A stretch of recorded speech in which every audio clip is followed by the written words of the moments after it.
Hello, everyone. What is going on? My name is Timpedia, and welcome back to the TNT podcast episode To 21. presented Wait, by let me the co-hosts of the Timpedia The podcast. Timpedia podcast. Oh, wow. So sick. Andrew, Oh my also God. known as Friedman, and And just Tyler. Just Tyler. Just Tyler. Glad to be guests on the Timpedia podcast. Yeah, glad to be guests and not co-hosts. No, I'm dying. You guys. Today I learned. You guys can't be this mean. I'm sick. All right. Person who will not be named on this podcast. Hi guys, I'm TNT. Welcome to the Timpedia podcast. We're off to a great start here. Speaking of a great start, let's start off with something I didn't even fucking watch. I watched this one 10 minutes after it came out, but it was Monday evening. The Star Wars Last Jedi trailer dropped. Clarify the last trailer. Oh, this is the final trailer? Yep. I mean, we're It's close coming out in enough. We're December. like not even 2 months out at this Yeah. point. Yeah, so I watched it. Personally, like, don't get me wrong, the trailer makes the movie look good, but it had a problem a lot of people point with trailers, and it might be showing off a little too much. If you'll, so I agree. side note, Mark Hamill and the director both tweeted out, "Don't fucking watch this trailer." Yeah, they put so much shit into it. I honestly, I wish I hadn't seen it. No, that's that I'm still excited for this movie, Woo! but they put too much shit in it, and more importantly, they put that clip of that fucking hamster creature screaming. Yeah. Get all the I am memers in on this. justified. Yeah, no, it was good you didn't watch it, I think. Yeah, no, you're probably. I watched it like an hour ago before you guys got on. Just to like see what the deal was. Yeah. And I should know better by now, but I don't. Yeah, I should have warned you. All I know is and my friend said this during Star Wars 7, but right when Kylo Ren takes his mask off, all my friends are like, "No, put the mask back on. You were so much scarier."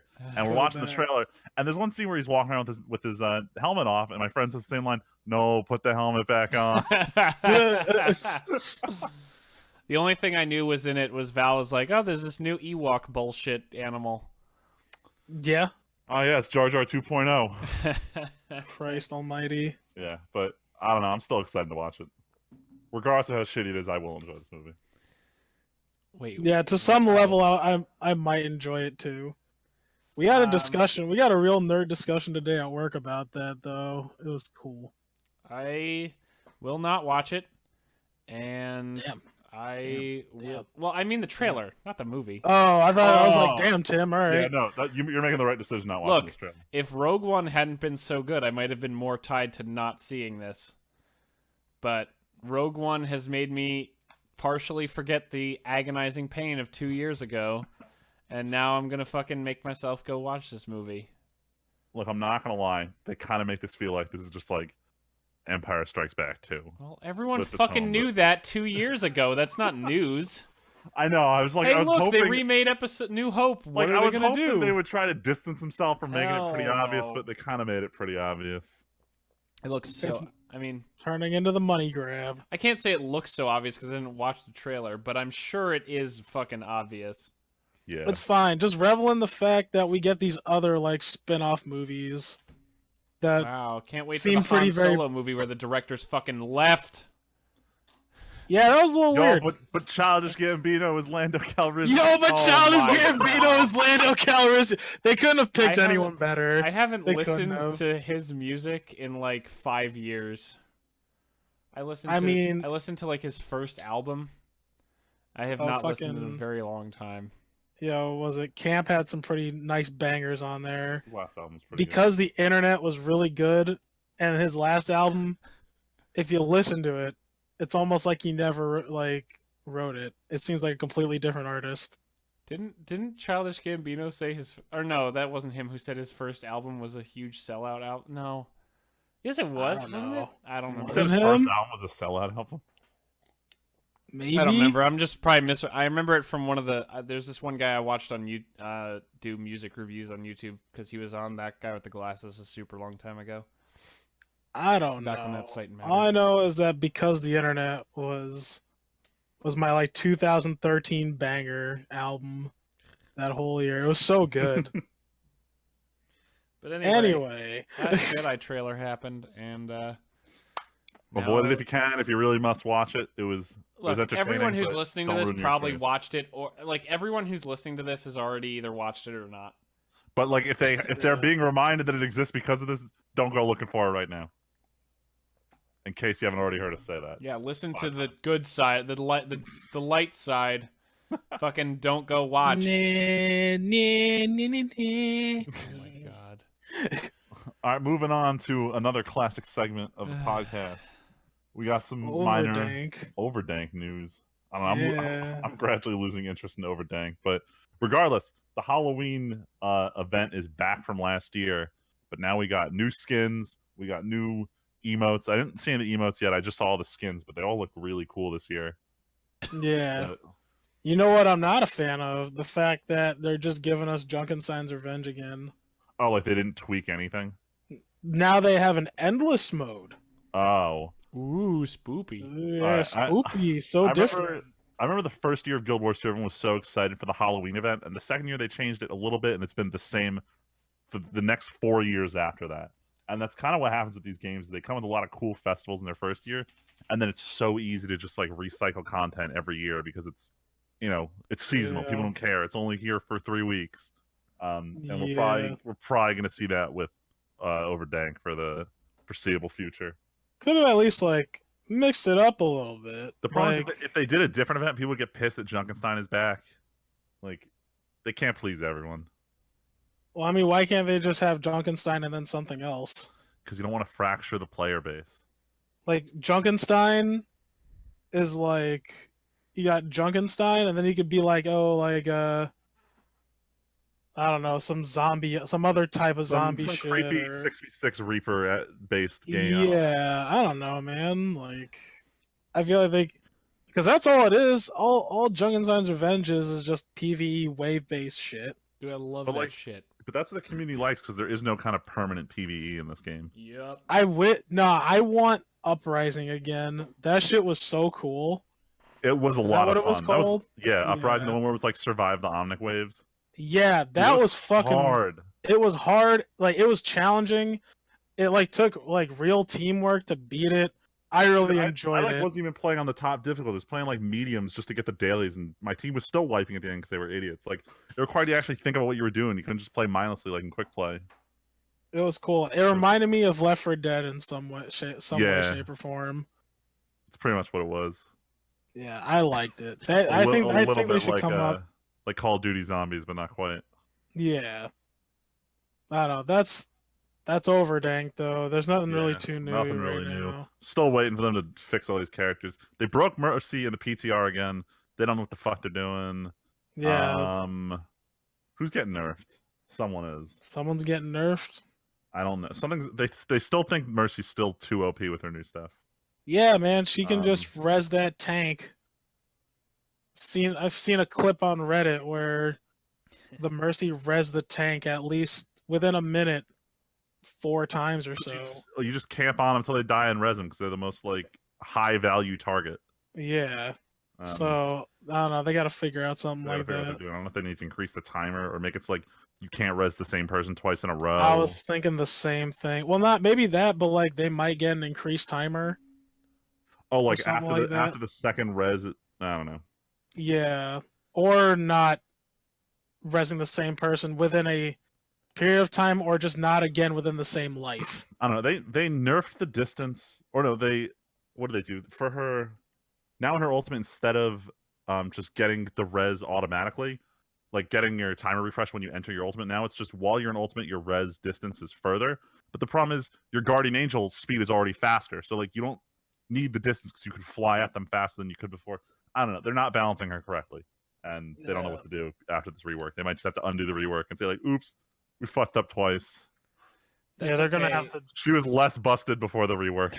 That's okay. League is doing 3 Halloween skins, and instead of looking like spooky ghost people, like they have this blue glow, they kind of just look like they're neon colored, so they kind of look like anime characters. And Hell yeah. people are like, "Yeah, don't release these skins. You've done this before, where you preview kind of shitty skins and then you don't put them out." It's like, yeah, the Katarina one specifically, they're doing like Victor, Katarina, and somebody. I gotta check this out real and quick. people are like, oh, this Katarina one kind of blows worse than the other two, and the other two aren't great either. Damn. I'm trying to remember. Zed's getting a skin too, but they all just kind those are of just like neon green. yeah, they're kind of just like glowy. They're not really ghostly. One of them is sort of. I don't. Maybe that's just the character in general looks ghostly. What, Victor? The one in the middle? Yeah, Victor. Yeah, people want his skin because he's one of the characters who hasn't gotten a skin in like 3 fucking years. So I mean, his people are skin like, does look fuck, pretty just give cool. me a skin. Come on, please.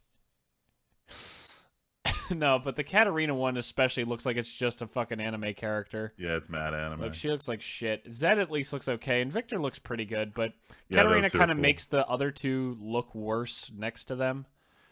Because it's kind of like, oh, look, this is like 5% different, but somehow 10 times worse. But anyway, that's just a side note for Halloween shit.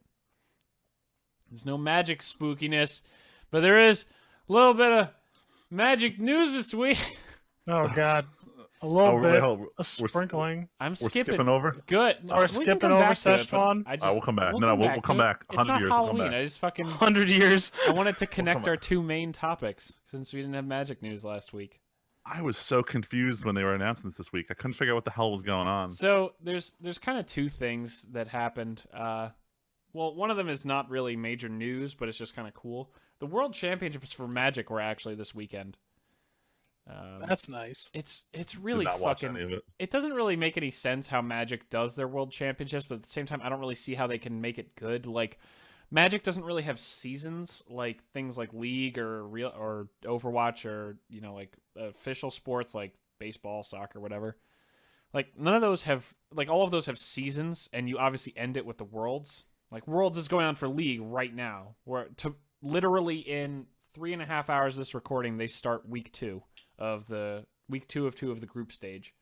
And NA might make 3 teams out, and I'm gonna jinx it, and no one's gonna make it. None of them are gonna make it. But all 3 North American teams are in the top 2 of their group. So There's hope. There's hope for one of them. Dare I say a new hope? Oh my fucking Get the God. fuck out of here. Anyway, but Magic just kind of does their Worlds thing right after rotation, I guess, is when they usually do it, kind of in the fall, because this is when sets rotate. So Ixalan just came into Standard, and the Return to Zendikar, I'll just call it Battle for Zendikar block, I guess, technically, and Shadows over Innistrad blocks both left Standard. And all of Worlds was Ramunap Red and Temur Energy and a little bit of Control, and that's it. Fucking dull. Doing what works. No one Um, wants to try out the weird, crazy shit that might not work. The guy named, last name Huey, I don't really know. I don't really follow professional Magic at all, other than when I just turn it on a weekend or some shit. Yeah, Magic's for nerds. Mostly if, Yeah. I don't want to watch it. Like, watching's kind of Yeah. boring, but like, I'd I'll rather watch just read the League. deck list after the fact. Yeah, well, we usually go over the deck list. We're like, oh, look at that. But we had Worlds. The main takeaway was that I tried to watch for about 2 minutes, and they had the first day one. Day one was almost ruined by a horrible glare issue, where they had lighting pointed right at the cards, and the camera was positioned so that the light from the was being reflected off the terrible sleeves right into the camera, and you couldn't read almost any card. Yeah, look at that nice. What was it? Nice mirror you got there. Yeah, that was the tweet I showed you guys from one of the guys, Jeremy Yeah. Knoll from Star City Games, who does their Commander series that I watch. He tweeted out, "What are you talking about? I can read all the cards fine. It's a mountain, a forest, and 5 tiny mirrors on the table." Some dude just cast Mirror Force. Yeah, that's Storm. my kind of game. But in more interesting news for those who like products of Magic, so there was this thing we talked about a while ago on the roadmap called Explorers of Ixalan.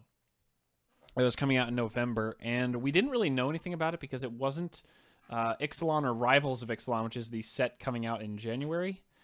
And no one really knew what this was because it was kind of presumed to be another supplemental product, but no one really understood what it would be. So we got it revealed. It was like yesterday or the day before, I think, Friedman? I think it was yesterday because I went onto the subreddit just on a whim because it's been pretty dead because there's no new sets or anything announced. And I just see new card spoilers. I'm like, Yeah. what the hell is going on? EO2, EO2, EO2, EO2. There were a couple solid reprints they announced so far, but I was more excited about what Explorers actually was. Yeah, so Explorers looks like it's a little board game kind of thing. The tiles look exactly like Settlers of Catan tiles. And it's basically so it comes with 4 pre-constructed decks, one for each tribe of Ixalan: the vampires, the merfolk, the dinosaurs, and the pirates. And Freeman, speaking of which, you should sell that hostage taker. It's worth a lot of money right now. Oh shit, really? Dude, it's fucking like second. It's like the best card from Ixalan that's not a reprint. Ooh. It's like 15 or $12. The clacking of looking up that card. Ooh. I specifically remember Freeman had one during pre-release. Anyway. Yeah, it's the best card in Limited. And not even kidding. And apparently constructed too. But shit, it's a $16 card. Anyway, it comes with 4 pre-made decks, and you basically play out a game of Magic while also trying to do these quests on this tile board. And the quests give you rewards and things to do, and basically whoever finds the Golden City, it's basically you're exploring to find what the story objective is this Golden City in Ixalan. And you find the Golden City by flipping tiles and completing quests, and then you win. There's not a ton more detail out there other than that now, but we saw what the board looks like, and more importantly, we saw what cards are in the 4 pre-constructed decks. And like Freeman said, there's actually some pretty solid reprints. And one of them has new art. Blatant Thievery, definitely I haven't run it in any decks, but it's a big card in Commander for blue decks. Time Warp, which I just bought one of for my Kess deck. What else, Freeman? What are some other ones I'm forgetting? Adaptive Automation, which was actually climbing in price for such an awful card, got reprinted. Yeah, that's definitely not true. That's definitely not true. Wow. Shared Animosity, that was actually becoming pretty expensive. Yeah, that's the one. Quicksilver Amulet, Beacon of Immortality, Threads of Disloyalty, Aggravated Assault. That's pretty much all of them, because that's all the Reddit posts I'm seeing. Yeah, I think that was most of them. Like, there's nothing huge value, but it's stuff that was like creeping up there. Some of those cards were like 15 to 20 bucks. I know at least was a Time Warp. Time Warp was pretty expensive, and I know Aggravated Assault. This is its first reprint, or Shared Animosity. Sorry, this is its first reprint. So yeah, these cards are almost all good in Commander. The decks, I don't think we have the full lists yet, but those cards were all in the video. So it's just a neat little product. I don't think any of us will pick it up, but if someone, for those of you in Magic's increasing attempts to make supplemental products that turn Magic into more of a board game than an actual just collectible card game, this is definitely for you.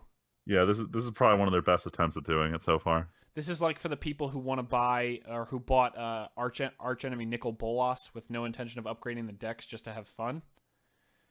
These people would probably love to buy Explorers of Ixalan. The only problem is you're basically trying to play a board game, which also requires you know how to play Magic the Gathering.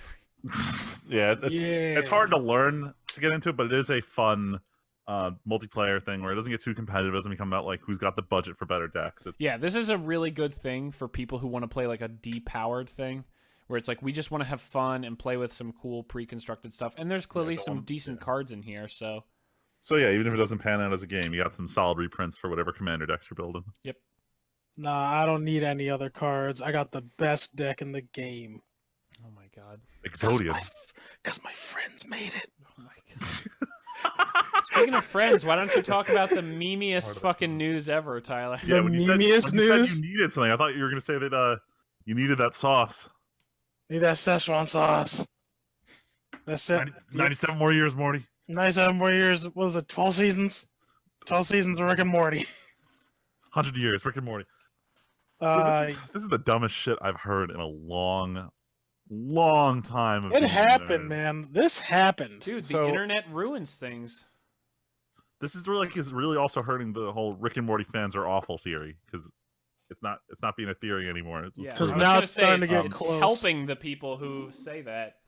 For anyone who's out of the loop, McDonald's brought back their Szechuan sauce for one day as a tribute to Rick and Morty. Okay, right off the bat, that's a mistake. Oh, well, it's for Rick and Morty. No. Why would you only do it for one day? Yeah, doing Yeah. It's A their week? excuse for we don't actually want to make ample supply.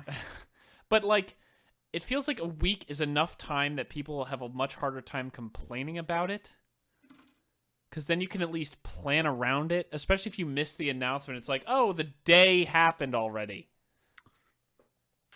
The Anyway, thing keep is, going. even if people didn't get it, there was news about it, and that's all they wanted. It was just a giant publicity thing. Yeah, Point it is- was, and it was fucked up It was- too. There was a lot of people that didn't get Szechuan sauce. They really underestimated the demand. People were coming in the storm. People who didn't get them were like storming the McDonald's, starting to beat up people behind the counter, stomping on the Yeah. counter. Like, It was bad. It was All the- really bad. it was terrible. And McDonald's counter with, okay, we're gonna bring it back. It's still limited time offer, but we're gonna bring it back. In like November or something? I don't know, soon enough, but not soon. Soon, I'm but not soon enough. sorry, Okay, but that's just shitty though.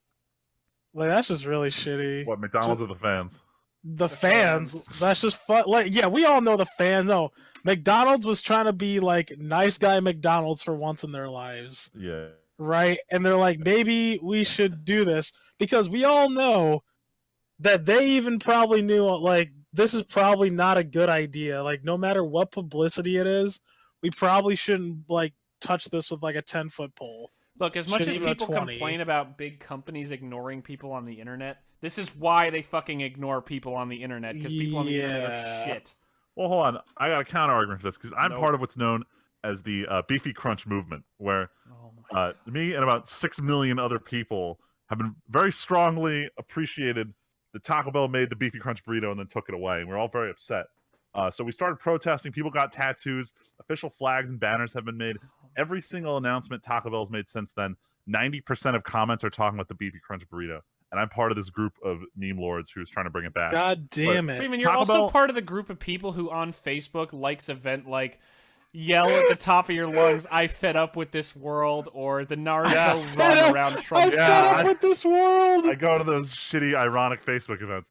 But I was serious about the Beefy Crunch movement. And the thing is, Taco was like, okay, fine, we'll bring it back. It's fine. They brought it back for like a month. It lasted 4 days before they ran out of shit at every single Taco Bell. So we got mad. And then Taco Bell started asking their posts, please stop talking about the Beefy Crunch burrito. Like, they acknowledge that so many people are constantly messaging them about it that they asked the community to stop talking about a product they wanted them to sell. That's See, shitty management. Yeah, that's shitty, but that doesn't make McDonald's shitty for like this isn't a case of something Taco Bell McDonald's did. This is Oh, no. I'm the show praising did- McDonald's for listening that people want this. Let's bring it back. Yeah, but this like saying you're taking the counter argument to me and Tyler being like the fans are shitbags sounds like McDonald's is the villain here. McDonald's is Oh, not no. the villain because the show just did this out of the Yeah. blue. They probably didn't even talk to McDonald's about It was it. just a joke. It was literally just a joke. Yeah. Kind of was. That they were like, it was literally an offhand joke that they maybe had in one episode for accumulation of less than like 10 seconds. Oh yeah. They barely like mentioned Szechuan sauce, and all of a sudden that became the fucking meme. And then Well, they didn't just mention it. I mean, it was kind of a big deal for like Look, they if they constantly didn't, made jokes about it for that 10-minute segment. if they didn't put the bit at the end of the episode, no one would have cared. But just because of how funny the ending bit was, where he brought it up again, that's what propelled this into. Cemented it into meme. Yeah, like it's funny, but like realistically, I don't know. Like I feel like that's should have just ended it dumb. with sending Justin Roiland the fucking Szechuan sauce. That was it. I feel I think that's as far Hey, look, as like Internet, you acceptable won. as it was. You guys love Rick and Morty, and McDonald's heard you, and we're gonna send the Szechuan sauce to Justin Roiland. It's the last Szechuan sauce ever made. I don't know if I'd want to eat it. It's been like 16 years. Okay, he didn't ask for it to eat it. He asked it. He got it because he's a fucking memer. More importantly, I heard the sauce doesn't even taste that good. Probably doesn't. Of course not. No, I mean like the I new could one they probably- came out with. The new one, I don't even Yeah. remember what the old shit tastes like. Yeah, it was because it was a fucking marketing stunt for Mulan. Who the Yeah. fuck thought like those are never good? They did it because people were like, "Ooh, I want to go order the fancy sauce because Mulan is coming out." No one really gives a shit. Yeah, I'm everyone knows the sorry. sweet and sour No one sauce is way actually better gave anyway. a shit. Anyway, And also, But Rick and Morty fans are fucking terrible, and we've learned this. Yo, I ways. heard one more thing. I heard some shit today. I apologize to the Brony fans, but man, I heard today that like Rick and Morty fans are starting to be compared more to Bronies. Dude, it's kind Are of you guys what hearing it that is. too? Yes. Yo, so there was all right, hold on. There was a thread on the front page of Reddit today going like, except for storming McDonald's and stomping around because you didn't get your meme sauce, what's some dumb shit that fan communities Some do? meme sauce. And the first half of the thread is people bitching about Weebs, so I was very upset about that thread. But right after Weebs, there was Bronies and just everything of that ilk down there. Jesus. Honestly, it's the same people. It's the same kind of group that just gets overly obsessed, where it's just this one show becomes your entire identity. The Adventure Timers, the Bronies, and now it's becoming the Rick and Morty people. Yep. Yeah. That's it. That's their identity now, is Rick and Morty. Makes fucking sense. Fandom's ruining my shows. Actually, though, ruining Supernatural, man. Oh, Tyler. Oh god, that was Tyler, terrible it's loss. okay. They did it to It's themselves. like picking a scab, man. Tyler, they did it No, to the themselves. fans It's did it. Well, I blame the they fans. wouldn't let it die. That's fair. Yeah, they wouldn't let it die. You did this, And to they're yourself. all proud of themselves too. They all pat themselves on the back like we did it. All right, we We gotta saved move the on. show. We gotta move We on. gotta cover Gotta all this move New York on. Comic Con bullshit. None of us really care about. Why are we talking about it? Because Oh man, it's I don't just- care about anything with this last one. I mean, the one I care about is the top one. There was a new There was the first trailer for Pacific Rim Uprising. That movie doesn't look particularly good, but fuck, giant robots versus monsters. I'll go see that. That's what I'm saying. Pacific Rim, I don't think it was a great movie. Here's the thing: I you still go haven't seen the support beginning of this. More likely that Godzilla has to fight a Jaeger at some point. Please. That's all. That's what it is. You're I'm speaking with throwing your my dollar. money. Yeah. I'm throwing my money at that. Yes, I Yeah, will that'd be donate really $10 to the I want Godzilla to fight robots other than Mechagodzilla fund. And you Hell, know what, maybe though? it helps Mechagodzilla come back in the third Godzilla movie. Fuck. Godzilla versus Jaeger. Oh my god. I just, Tim's done. He's broken. look, the thought of Godzilla, like, okay. Did you guys watch the trailer? Yeah, I did. No, I didn't. Okay, Tyler, you saw the double sword. Freeman, of course, the main characters are John Boyega. His fucking robot has two swords. Of and they're course wrist he does. swords. Can you imagine how fucking hype it would be if Godzilla did like a beam shot and it was like an anime clash where he blocks them with his fucking swords? Oh my god. I need this. Dude, it's like, come on. You can't even, like, every dollar Pacific Rim gets, that's more like... My problem with this movie, mainly, I learned I don't like John Boyega, though. Really? Like, I've went to go watch, like, Okay. some of his other stuff. He's literally just okay. He gets the job done. They try to what's the- make him more, like, prominent than he is. He sounds, Yo, I'm gonna... he sounds Huh? like less spark-filled Idris Elba in this compared to, like, Idris from the first one. Yo! Holy It shit! sounds like he's trying to sound You're like Idris Elba. right! You're right, though! Holy fuck. I didn't think about that. I mean, it genuinely, I was Ah. like, did they just, like, do some voice stuff to Oh, Idris Elba or man. something? Like, I ain't trying to say fuck John Boyega, but fuck John Boyega. I'm sorry. oh, I'm sorry. He's just not. He's not that great. Like I saw him in what's it called? Oh my I'm god. assuming it's that- not Star Wars because you can't think of it. No, it's that movie I walked out of. I can't even Oh remember. my God. Detroit. Detroit. Yeah, he just wasn't good in that movie. Ugh. He wasn't on this Netflix movie that wasn't fantastic. And I'm like he was cool. I thought he was cool in was it oh my god, not New Force Hope. Awakens? Force Awakens. Holy shit, I was having A a new stroke. Force Awakens? The new Force, the Hope Awakens. The newer Hope? But yeah, I don't know. I thought he was all right in that, but this other stuff that I've been seeing him in is just not quality. That's unfortunate. Yeah, I don't know. We'll see how this goes. I'm gonna definitely watch it, of course, because I'm biased.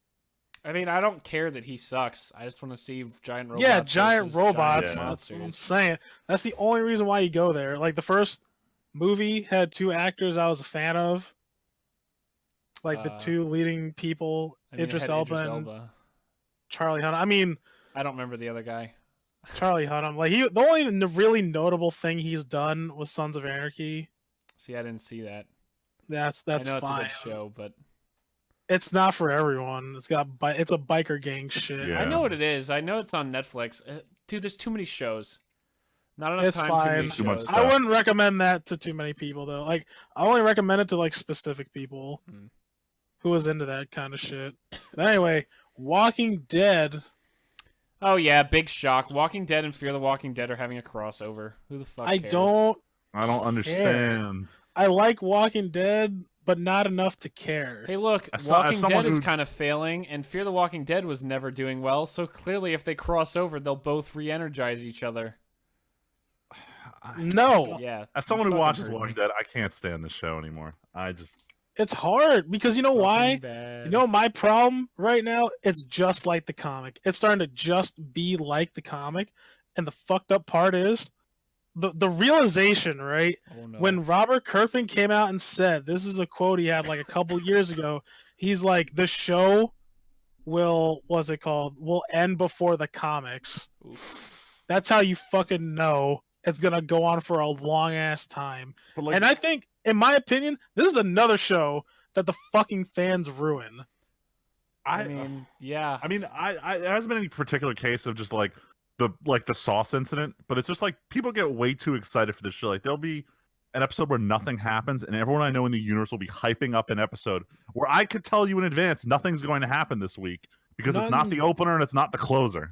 I mean, I guess it's just because I genuinely don't interact with that many people. Like, I have a very small Facebook friends list compared to you guys. But, like, my aunt is the one person who I know who's been super into it. And even she's been kind of like, this is still good, but not as amazing as before. Yeah, you know why? Because nothing surprises you anymore. Like, they don't go out of their way to shock you. Like, spoiler, but the biggest shock, like, was it the season before, was Glenn dying. But it's like, okay, you did that in the comic, Yeah, right? It's like, but Or they'll like never kill Daryl.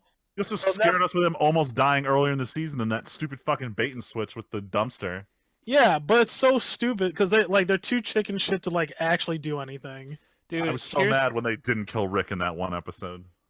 The problem Which one? literally is that Daryl's never going to die because all Daryl's the never gonna fangirls die. Daryl's never gonna watch. die. I thought they were Fan gonna throw a armor. wrench and just fucking kill Rick in the middle of a nothing happening episode. Dude, I honestly could see Rick dying before Daryl. Like, no one actually No. likes Rick, I'm pretty sure. But he's the main character. Yeah, but no one He's the fucking main cares. As character. long as Daryl's alive, everyone's gonna be like, fuck everybody else. Nah, Daryl because can people ride don't away on a like bike. Carl yet. No, Because people don't like Carl yet. Of they're course they don't saving- like Coral. When They're saving people Daryl start dying liking, when they need the ratings. yeah, when they what's it called? They will replace Rick. They will get rid of Rick when people start liking Carl. I really don't think there'll ever I'm be a not gonna point lie. where enough people like Coral for that to happen. I started liking Carl last season. I Wow. never did. He stopped being a little bitch, started being like a real competent character. Not to me. Oof. I think he's still a little bitch. All right, He's for getting a better. thing that you guys don't give a shit about, we're talking about this. It's not that we don't give a shit, it's we fucking hate it. Well, no, because I want well- to. I really want to like the show. Did either of you watch Fear the Walking Dead at all? I saw Hell the first no. season and I hated it, so I stopped. Okay, good. So we're all hyped for the crossover here. Okay. Whatever. I'm just trying to say Whatever. I We're all liked it. fucking salty. Can Let's I move just on. can I just throw Yeah. one thing out there? Sure. Wasn't the whole point of Fear the Walking Dead that it was going to be on the other coast so they couldn't have a crossover? Oh, I lost my connection with you guys for a second. What did you just say? Wasn't the whole point of Fear the Walking Dead that it was on the other coast or really far away so they couldn't? Yeah, cross like in over? fucking Yeah. Mexico type far. Yeah. It's That's real where they far away. were. It's also supposed to be a different time frame. Like it started right at the outburst, whereas Walking Dead Yeah, picks up like while what, Rick's like asleep. a couple months after. So how the fuck is there a crossover And Dude, it's been at least 2 years since then. since Rick AMC woke up? wants money. Wait, Yeah. since Rick woke up, Freeman? So in that time, Rick's wife got pregnant, and the baby was born, and the baby's already like not an infant anymore. So it's established that it's been like at least 2 years. Probably more since like Rick 3 or woke up. 4. Considering Nah, how yeah, broken say down it's everything is. it's been around 3-4 years at least. Like, have they covered that time frame in Fear the Walking Dead, or are they just bullshitting us here? Hell no, I feel like they're bullshitting us. You Because know that what they show, could easily do? They could easily. I wonder if like the last season ended with them being safe somewhere, and then they jump ahead for next season like 2 years. Or it's gonna have them like interact with a group of characters from before they were introduced to the squad. Like, Or it's gonna like be they some found shitty thing. Eugene's group when they still had the truck. Yeah, they're gonna find like one ancient character that ran away from Walking Dead, like some minor character, and be like, "Go to this place. They're building a thing," and then everyone's gonna fucking give up on Fear the Walking Dead and just go there, and then lose, and then run back or some shit. Yo, Like, this is what's not gonna happen even- to what's his name? The guy who played Dre in What? the fucking NWA movie. What's his name? Wait, what? He's in Walking Dead? No, Wait a yeah, second. he's in Walking Dead. The one who Wait, played fuck. Dre. What's his name? He was. Remember? I don't this- know, they're all no-name remember actors. this season he was on that bridge with Tara, and they got split up, and Tara ended up in the village of only women. Dude, how the fuck do you remember that? And then I this was like not even last season. Holy Also, shit. she was one of my favorite characters. So she goes back to the bridge to find him, and he's nowhere to be found. He's been gone all season. There's been no explanation of what happened to his character. Oh my If they're doing a crossover, I guarantee you they might run into him. No. Whatever. Moving on. There were a lot of trailers no one gives a shit about. Just like go find them. I'm sure there's lists, but like Justice League got a trailer I didn't watch. Keanu Reeves' thing about replicas, Hell X-Files yeah. season 11, which I didn't even know was going to continue. I thought it was just a one-off new season. Apparently, it did well. I still Gotta haven't watched milk the it. new stuff. I should though. But Electric Dream, like something about Electric Dreams. I don't. There was a bunch of trailers. It's literally Android just- Dreams of Electric Sheep. I felt like it was Blade Runner, what? But this is the important news for you guys. No, Oh, Mr. yeah. Robot Yeah, I is didn't hear about on this already in happened. an hour. Yeah, Mr. Robot season 3 premieres tonight, but the first episode came out live at Comic-Con. And I'm not gonna lie, I didn't even know season 3 was coming out this soon. There was like no announcements. This soon? Man, it's been like Well, it's been almost a while. a It's year and a been 1 year. half. But the thing is, like, I didn't hear anything leading up to this. Like, it was this week, and it was like, by the way, it comes out on Wednesday. And like, not that I'm not excited. It's just more like, whoa, this is out of nowhere. Oh, I've been I'm trying already to watching follow all this anime. Well, no, what's it Actually, called? though. Since the summer, I was like, hey, doesn't Mr. Robot come out around this time? And so I like kept checking, and it's like, when the fuck is this coming out? It's like, oh, October. The fuck? Yeah. Fuck out of here. So I've known for a while that it was coming out. I didn't know Okay, that you watched the show. I'd completely forgotten. But yeah, no, I'm excited for Yo, they drop all that shit that I know about. They're like, wait a second, they go to Micro Center too? Wait a second, where are they? Fry's Electronics? Where the fuck are they? I've been there. Dropping all this shit that I know. My dad's like, man, this show looks good. I'm like, you won't like this show. Yeah, I gotta get more people watching the show. It's hard because it's one of those shows where it's like nothing actually makes sense for a lot of the time. It's a big payoff show where they Should I- like. Go ahead, finish. Well, no. I'm not spoiling anything. No, I'm not. But Go. like they ask a ton of questions, and a lot of times they don't explain them. Like there were so many questions raised in season 2 that you can tell season 3 is gonna be a payoff season. They're gonna answer a lot of the shit they brought up in season 2. But it's a lot of these episodes are cryptic, and I personally like that about it. But I know a bunch of people have stopped because they're like, I have no clue what's going on. I can't follow this. Tyler, I know you watched both. Should I watch this or Black Mirror? Oh, should you watch this or Black Mirror? Oh, that's a hard one. Oh, Freeman, I didn't know man. if you'd watched all of Black Mirror because I haven't. I liked most of Black Mirror except like minus 2 episodes. Okay, Oh god, that's hard. That's hard, dude. they Don't both put me seem here. like future-y, high ideal. No, cryptic it's not. bullshit. Mr. Robot is not very It's not far. future-y. It's like It's- it could be happening right now. Yeah, it could be happening right now. Like Black Mirror is it's like hard. It's like really science. future. It's higher science fiction, future science fiction. Mr. Robot is very like This if could you be were to happening right combine, it could be happening right now. It's almost like if Dexter was a hacker. Yo, that was how someone pitched it to me, and that's how the first episode feels. Yeah. Where he's like reading someone else's hack or some shit, or Fuck. or he's creeping up on that one dude who he thinks is like a. So far, I think it's Child better porn than distributor. Dexter. It is. I mean, my dad and my And brother loved Dexter. Yeah, like They were I both- really like Dexter, but like Tim, like you're into like I don't know computers and shit and like technology, like me and Whatever, Freeman are. fucking nerd. Yeah, fucking nerd shit. But like you'll find some appreciation in like the small things that they have. Like this is the kind of show that like was it like how can I say this? When people see Big Bang Theory, right? Like my mom's like, "Oh yeah, like that's the show you watch, Tyler, right? Because like they make all your jokes like, nerds. no. Yeah, because nerds are like, no, I watch shit like Mr. Robot because like they actually make like when they bring up redirecting the IP address to some off-site server that actually is storing bitcoins. It's like actually doing something real behind all that hacker typing bullshit that's in most Yeah. movies, where they're just like, Yeah. quack. yeah, there's like they give it a definite tangibility to like people who know at least remotely what that kind of stuff is. Like Cool. there's one scene where like he's like, how do I hack in this guy's Facebook? And he sits there and he just like he thinks about what's the most simple password someone would come up with based on who this person is. He just types it in and tries it. Like he's not like fucking mashing away at his keyboard, both hands. It's more like, what's his birthday? Let's try that. Okay, That's I'm in. slick. It's just like it's like real things. That's clean. Yeah, like that's the kind of writing I enjoy. Yeah. Right? They don't they cut out all the bullshit when Dude. it comes to like hacking. That is why I liked Death Note, because they thought about shit.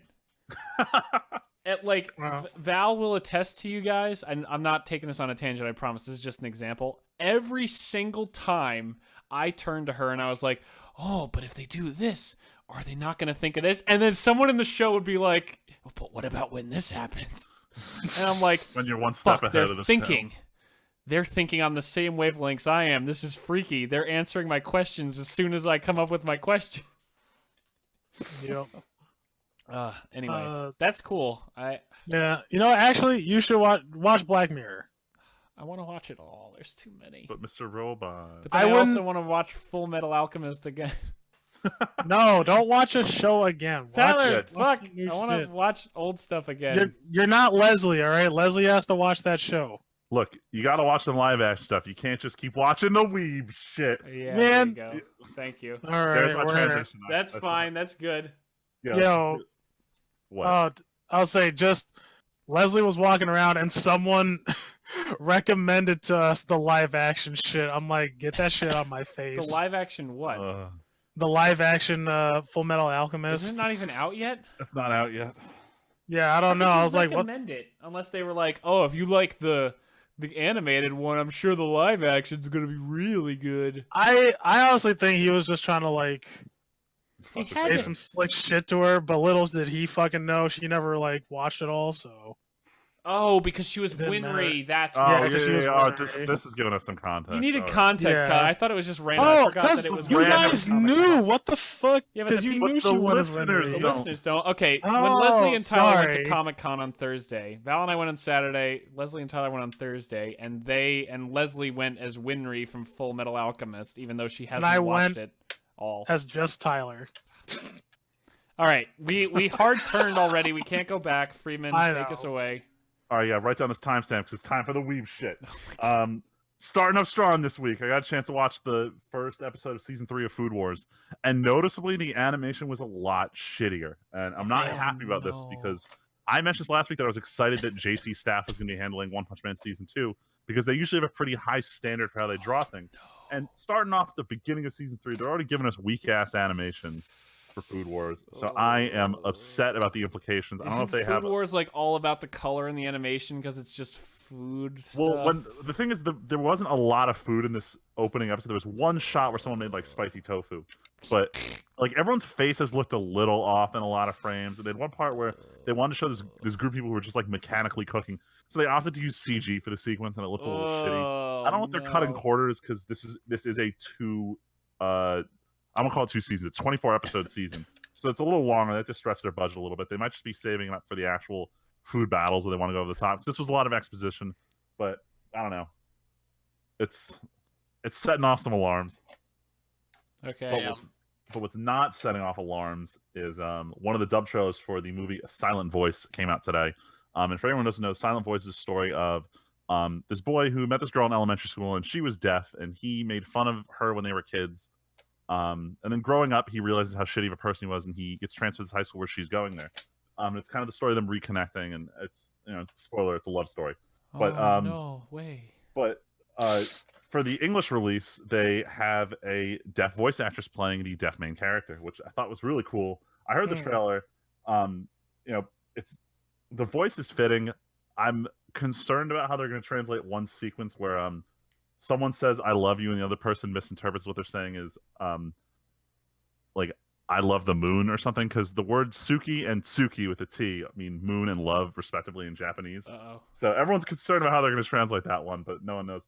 The dub trailer looks pretty good. That one's coming out in theaters for a limited run, and I think like a month from now. And then I don't know when the Blu-rays are coming out, but I'm excited for that movie.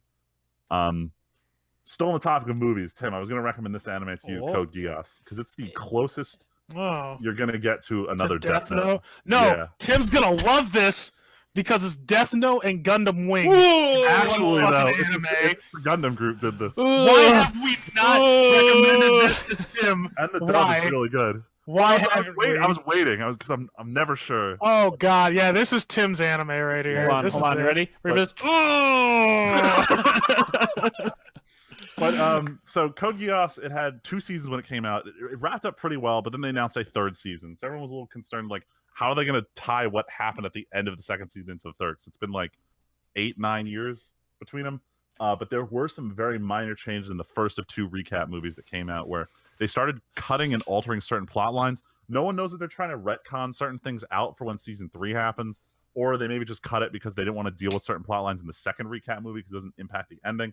I don't know. We'll find out in like 6 months when the 2nd recap movie comes out. So, I don't want just as a side note, I just went to Netflix while you guys were talking and fucking typed in Code G, and the first thing that comes up is Death Note, Sword Art Online, and Gurren Lagann. I think Funimation's website has it, maybe. I don't know. Don't tell me Crunchyroll doesn't have it either. Crunchyroll probably doesn't have the dub. They might have the subtitled version. So season 3 of Code Geass. There's Code Geass. Yes, okay. it is. Which is weird because I don't want to talk about this because I don't want to spoil anything. All right. I thought all I'll say is that I thought it ended well. Crunchyroll has the whole thing subtitled. Wait, but should we watch it subbed or dubbed? So I personally watched the dub because all the great dub voice actors from the West Coast are in this. Oh, okay, good. See, I like watching My Hero makes me hate dubs less plus One Punch, but like I still want to watch subs less. I still want to watch dubs though because it's nice to not have to read as much as I keep always saying that. No, Geass is one of the few shows where it had a very strong dub. Some of the characters were weak and a little annoying, but at least the main characters were all well done. Yeah, that's the important thing. I got impatient myself. Okay, so on Crunchyroll, Code Geass has 85 5-stars, 1 4-star, and 1 3-star. Dude, it's a good show. Fuck. Like I'm repurchasing it on Blu-ray because of how much I love this show. Like I already. Oh, that's good. DVD, but yeah, it's a good show. I've already rewatched it twice, and I want to rewatch it again. God damn! I don't have the time to sit through another 52 episodes when I'm trying to do that for Full Metal already. It's fucking yelling at me for wanting to rewatch Full Metal, and you're doing it. I told us I want to as well, but I have no current plans to do it. I want to. Too much anime. Keep going. Speaking of too much anime, 7 Deadly Sins is getting an official season 2. It's coming out in January, and 2 of my favorite J-rock bands, Flow and Grand Rodeo, are teaming up together to do the opening. They did the ending previously, and that song was hype. But this ties into my weekly segment where I bitch about either Netflix or Amazon. And 7 Deadly Sins, when it first came out, it was a 24-episode release, and then it got 6 OVA episodes. And when Netflix got a hold of them, they're like, "Oh, look, season 2, 6 new episodes." So everyone got really confused because there was a lot of news out about a 2nd season, but Netflix going around and claiming this other thing was season 2. So now an actual season 2 is coming out in January. Netflix wants rights. But what do you name season 2 when you already misnamed the bonus episode season 2? And this is where the confusion sets in. Oh God. Because the same thing happened with Sword Art Online, where they released the first half of season 1 as season 1, and the second half of season 1 is season 2. So when the show called Sword Art Online 2 came out, no one could figure out what they were watching anymore. And that led to our current state of confusion with that series. Same thing's going to happen with Seven Deadly Sins, but I don't know. Definitely watch that show. Last thing I got to talk about, since we are in the new anime season, I want to talk about the 2 new shows that I saw this week that I think viewers may or may not like. The first one is called Black Clover. No one would shut up how this is the Naruto replacement. Damn. Crunchyroll was billing it as Naruto meets Harry Potter because it's just Naruto with magic. Oh my But god. I've never watched a show kill itself so hard in the first 30 seconds. God damn. The show's fine. It's as generic shown as it gets. It's literally just Naruto and Sasuke with magic. Oh. The problem is, and this isn't the voice actor. This is the way the director had the voice actor play the role. He decided to have the main character scream every single line. Oh no. And if you go through the comic, you realize the main character in the first couple chapters is way too excited and has 2 to 3 exclamation marks behind every line. And the problem isn't that he's yelling; it's that they had him do this throat rolling noise in his scream. I'll post a video for you guys later to hear this. Jesus. But it's every line is delivered with the same scream for 21 minutes. Oh, The Sounds concept was terrible. cool, but every time the main character opens his mouth, I want to shoot myself. But it's supposedly the new big shonen, so I gotta watch it and see if it gets better. Apparently, he stops yelling after chapter 3. I don't know what happened, but I keep giving it a Stop shot. saying believe it. No, his So, fucking believe it. catchphrase. His catchphrase is "mata mata." Mata mata. Mata mata. Mata mata. Which they translate to "I'm not done yet," and he says it all the fucking time. Oh no. And the other show is it's being worked on by Studio Wit, the studio that normally does Attack on Titan. This is the project that I said was keeping them from releasing in spring. This is a big undertaking. It was called The Ancient Magus Bride, and it's a story of this girl who she can kind of she learns to see spirits, but they're all terrifying. So she has a shitty childhood. Sounds shitty. It is kind of shitty, and they released a 3-episode special leading up to when the show starts that kind of gives the main character's backstory in a lot more depth. But it takes place about halfway through the series, so it takes place halfway through, and you flashback to before the show starts. So you have a better understanding of the main character, but as a result, you kind of also know about the existence of certain characters who are going to become main cast later on. So I watched the real first episode, and there were a couple characters in the background who I'm like, oh, that character's gonna be important later. And I'm not sure how to recommend people watch this show because all the backstory about the main character was super helpful in understanding why she is the way she is. But at the same time, I feel like it's gonna ruin later episodes because I already know who's good and who's bad. But overall, it's a very high quality show. It's very relaxed. It doesn't feel like an anime. It almost feels like more of a fairy tale-esque show. Oh, so you mean like Sword Art too? No, not like fairy. Well, there are fairies, there, but fuck you. That's not what I meant. Fuck you. It's pretty good. I'm gonna start some other shows this season. There's some really weird shit on the list. There's one show. It's some kind of comedy called "My Girlfriend is a Faithful Virgin Bitch," and no one will shut up about this title because we've reached the epiphany of really odd anime show titles. Really? this one- Because Korea's Zombie Deska wasn't. Oh, Korean Zombie is this a desk? Yeah, that was a Yeah. Korean Zombie is a desk. Wow. that was a good title. Right? These are fucking great. Yeah, so we'll see what comes out of this anime season. All right. And that's well, it for the weeb shit. That's enough news. I think we're gonna take our break because I'm dying of coughing over here. I need water. But when we come back, we will do our topic, which we still kind of have to figure out. But we're going to talk about the unique gaming experience. So find out what that means right now. Once we do. And we're back. We now are all on page 1 of topic. And we Well, all it took us a understand- little while to figure out we what this topic understand. truly meant. Yeah. What it meant. To get to the What it heart truly of the means topic. What to does it have a really mean to unique be a topic? Gaming experience. So the way we're going to kind of handle this as a unique gaming experience is we're going to try to explain for you guys what we kind of look for in a gaming experience and how what we kind of go for and what we're kind of playing towards when we play a game. You know, what kind of things we look for, what ways we kind of play a game, how we treat gaming as an experience. So I guess I'll ask a question first based on what you said for the topic, Tyler. Sure. Where do you guys fall on the challenge scale? Like, should it be really hard, really easy? Obviously, all of these things are very broad because of like there's such a breadth of games out there that this kind of doesn't apply. Like, you can't apply to like Dark Souls. It's obviously going to be more challenging than fucking a phone game. Right. But it's just kind of a general. How do you like? Where do you want to fall? I'll probably go more in depth to it later as we go on, but a game needs to reward skill. There are some games where some of them you just can't beat because they're very hard, and if you try your hardest, maybe you'll succeed, and that's like the goal. There are some, everyone's jokes around Dark Souls, or at least when the first one, Demon Souls, came out, the game was impossible, and if you tried your best, maybe you would beat one of the bosses or something like that. But typically, if I play a game where you can be okay at it and pass the game, but then you could also be really good and find it more rewarding to play at a more skillful level. Those are my favorite kind of games. So what you're saying is you love the Devil May Cry series. No, that's just a fucking button masher. Oh, Damn. Freeman, but Damn. that's like the Damn. example. No, Okay, I know what guess. the example is. Enter the Gungeon. Enter the Gungeon is the example. I have not. It has, played like, Enter. It's a dungeon crawler. Isn't it a roguelite dungeon thing? with Roguelite, guns? yeah, that's the roguelike. That's what I meant. I've seen Um, video, but But like you can fail, like you can fuck up, but like it can reward you for progression, right? Like you can still get stuff and still find stuff even if you haven't completely beat the game. if you suck, Right. Yeah, right. Yeah, if you suck, like me, who's dumped like oh my god, 10 hours. Yo, dude, I dumped like 10 hours into Enter the Gungeon.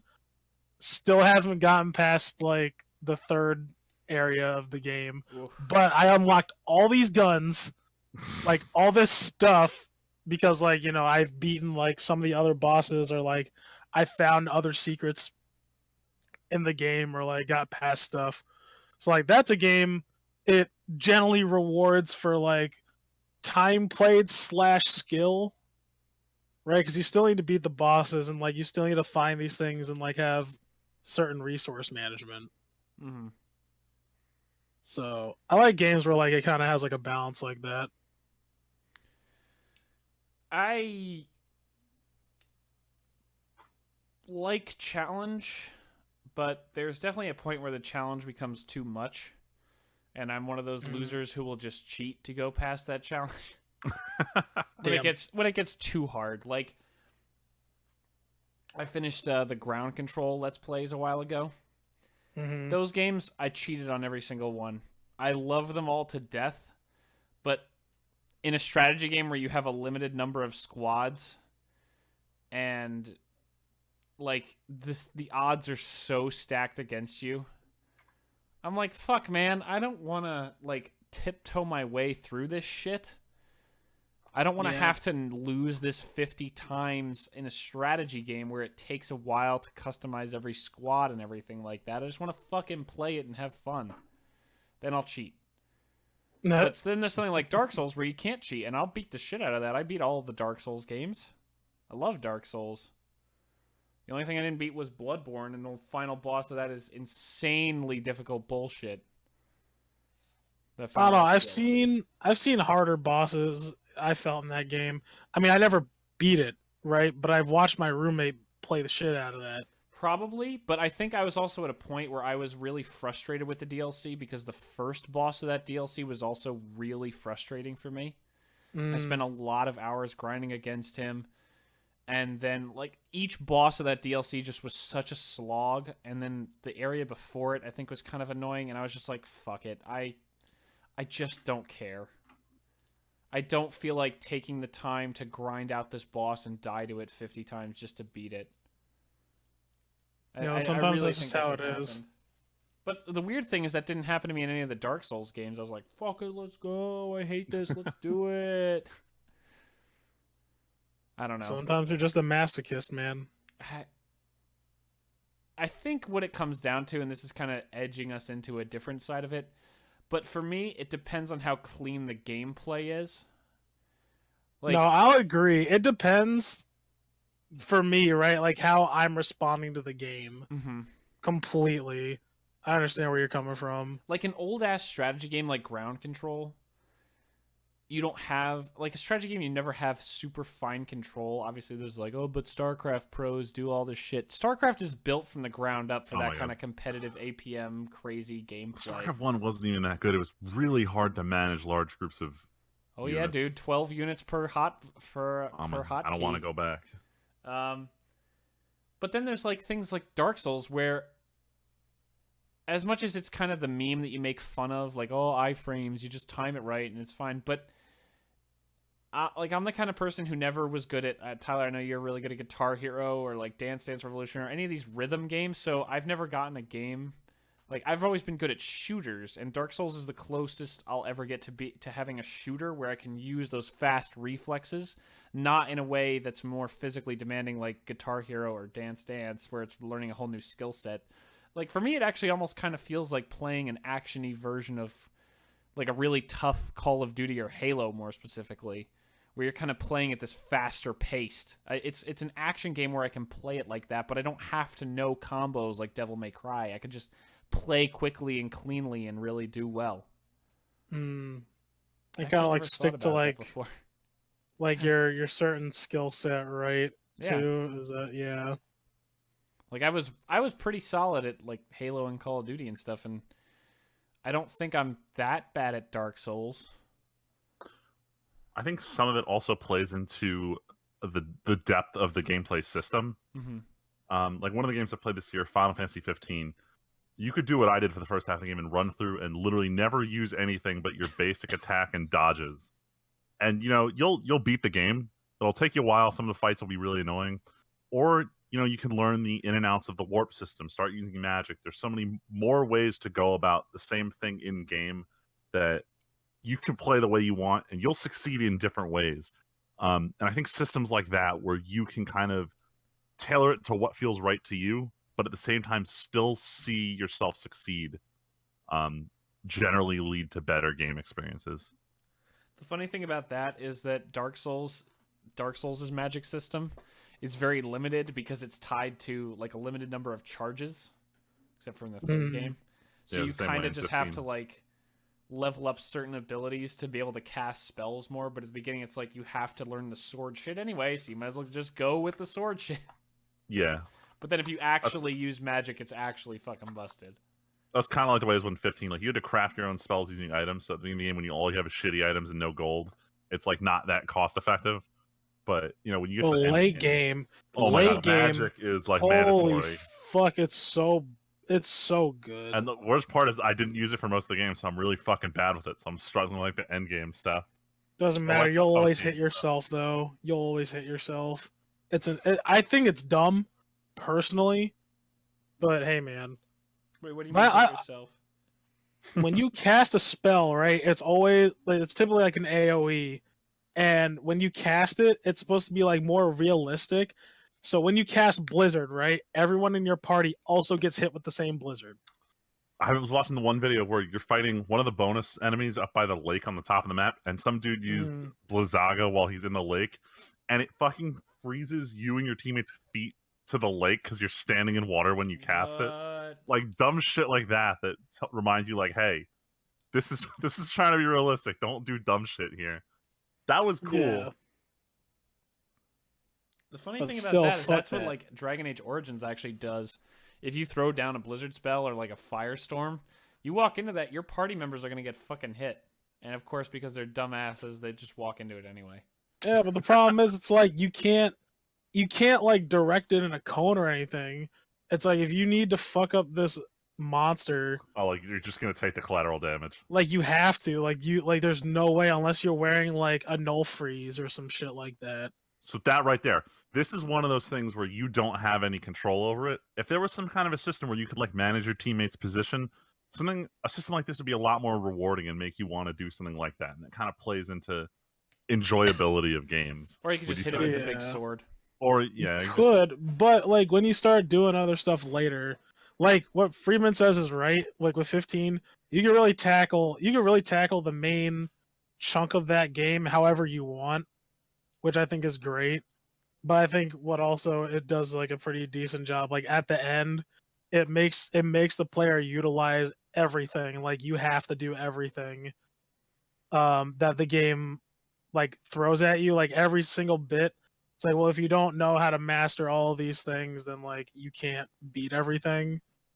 But as far as the main game's concerned, you could do whatever you want and you'll still get through it like efficiently. A bit on the progression episode, but like with that game, it wasn't really the Crystarium from Final Fantasy 13. This one had a lot more freedom where, you know, by the end of the game, you are going to unlock everything, but you could choose any order. And there were some things like there was a whole tree where it was like, your physical skills are better, your warp skills are better, your teammates are stronger. So you, at least for the early part of the game, it was very important that you crafted, you know, your progression based on how you wanted to play.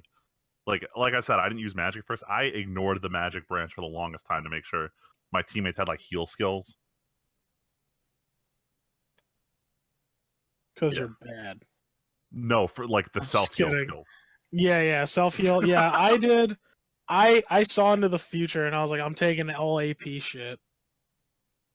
Like the like the early boost ones, like the long drive. Yeah, that was the way to pay off. Like make it so you could accelerate your growth and pick up new abilities faster. Yeah, that was the dope. But yeah. So that's stuff like that's cool. Also, kind of like what Tim said earlier, like it's like it really depends on the game. Like for me, I'm not a fan of like Dark Souls, like the Dark Souls franchise. I know it's like, you know, a lot of people say it's a good game, but I can't get engaged into the combat. Like I don't feel like the combat is fun for me.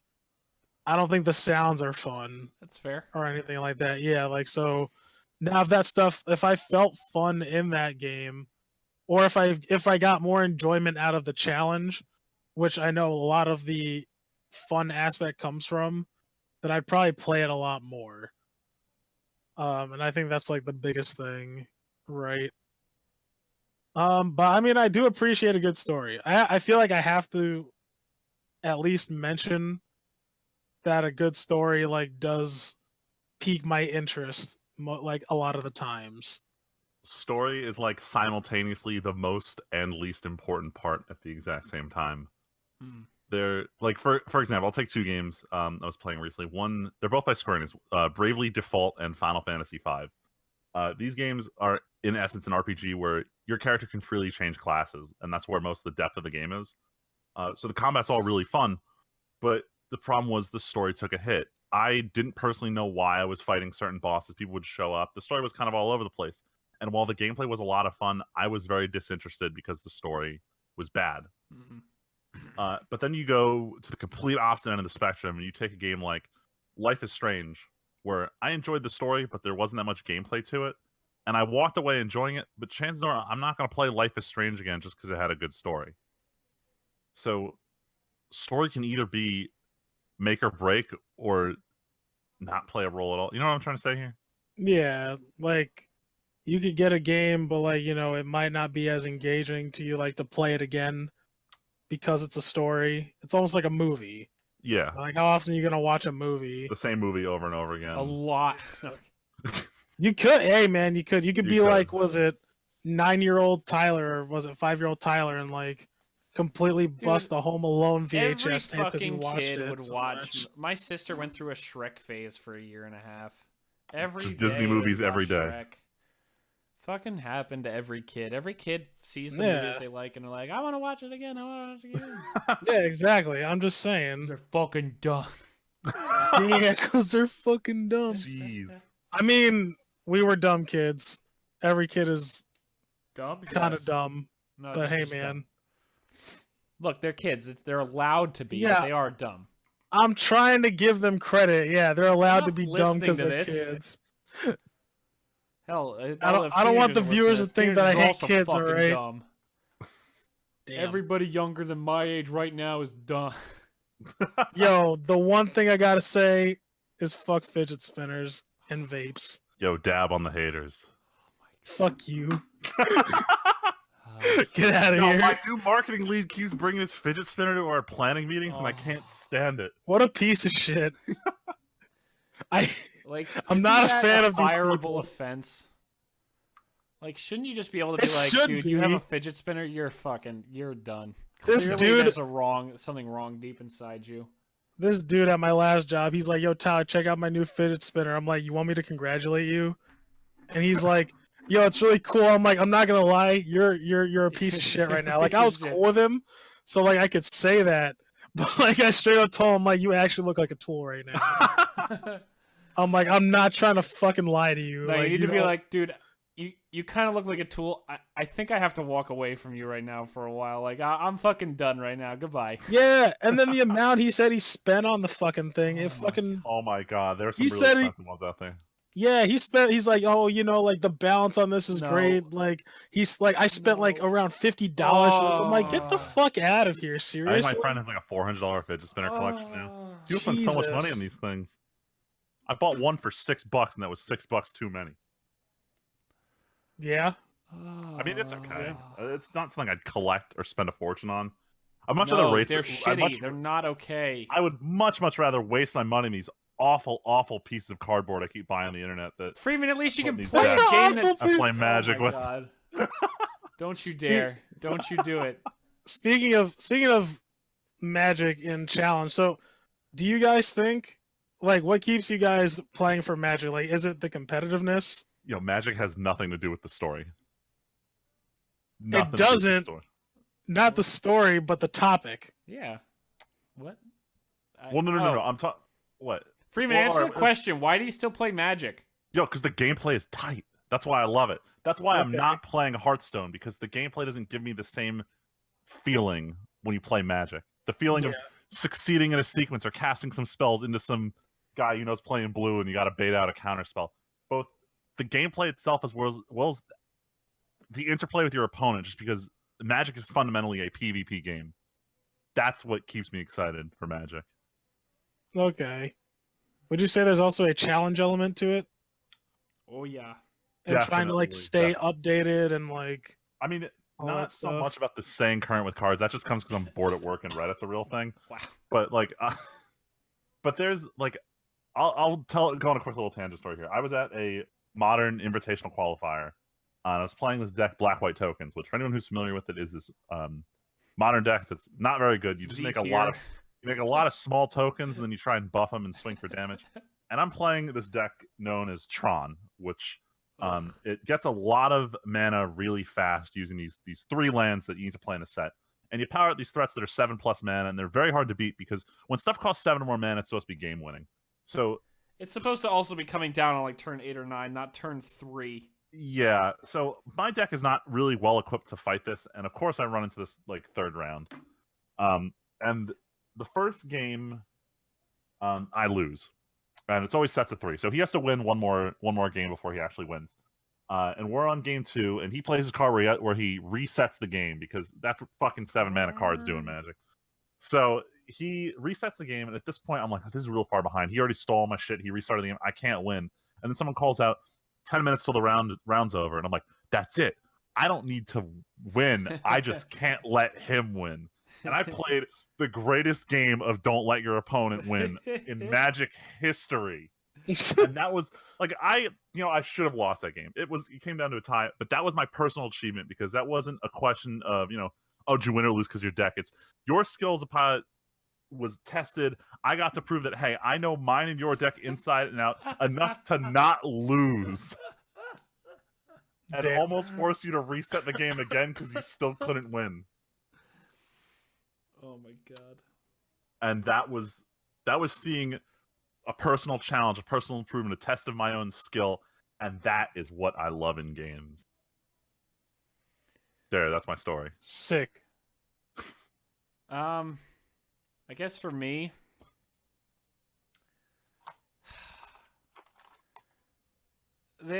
I've played the game enough that I recognize cards that are fun. Like, the thing is, I guess the thing that's cool about Magic is I play a game like Dark Souls, and I'm like, oh, there's like 5 swords in the game that I think are cool. I'll look at this cool armor set, and then I end up just going with it. But there are so many cool cards in Magic. Like, I just bet, like, every time I see a new card, I'm like, fuck, I want to build a commander deck with that card. Because it's so cool. Like, my SRAM deck I just built. I built my Kess deck, like 3 weeks ago. I fucking love that thing. The creative itch. There's so many cards. Like, I want to build 2 vampire decks someday based on different commanders from the product from the vampire box this year. I want to fucking, like, I don't want to build any of the Ixalan decks because they all suck right now, but I want to help Leslie build his dinosaur deck once Rivals comes out. Or I want to, like, there's so many different levels that there's always a new thing to get excited about.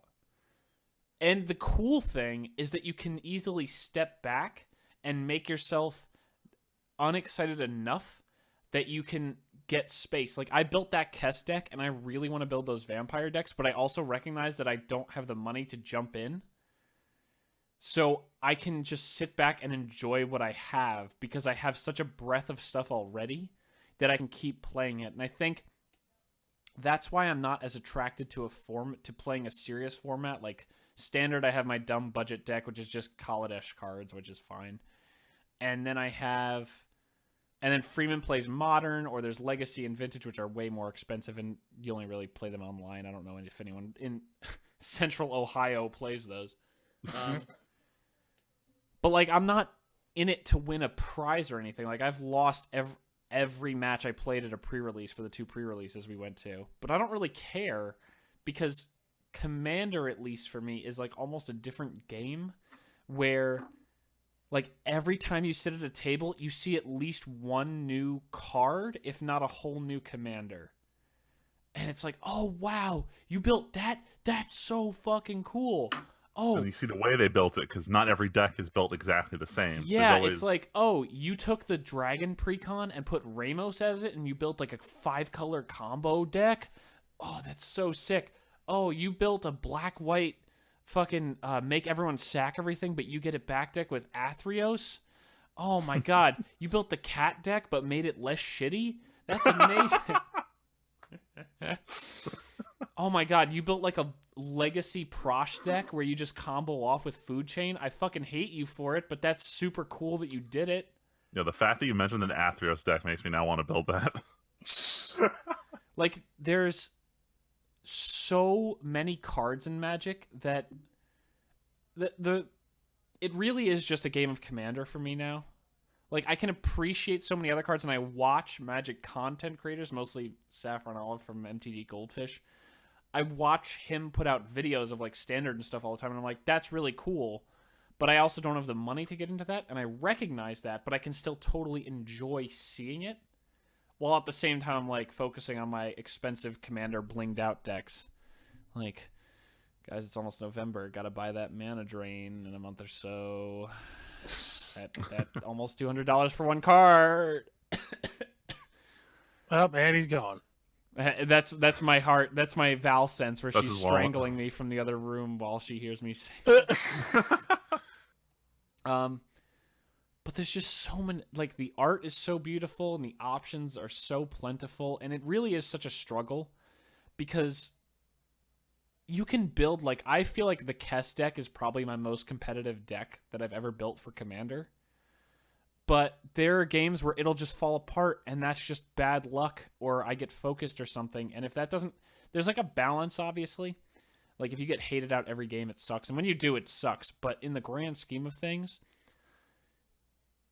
you're going to have bad games.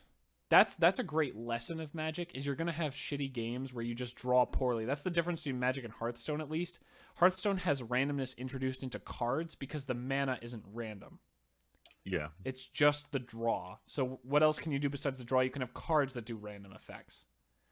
But with Magic, do I draw a land? Like, I really could use a land right now, but at the same time, but a cheap spell that maybe draws me some cards would be even better than a land.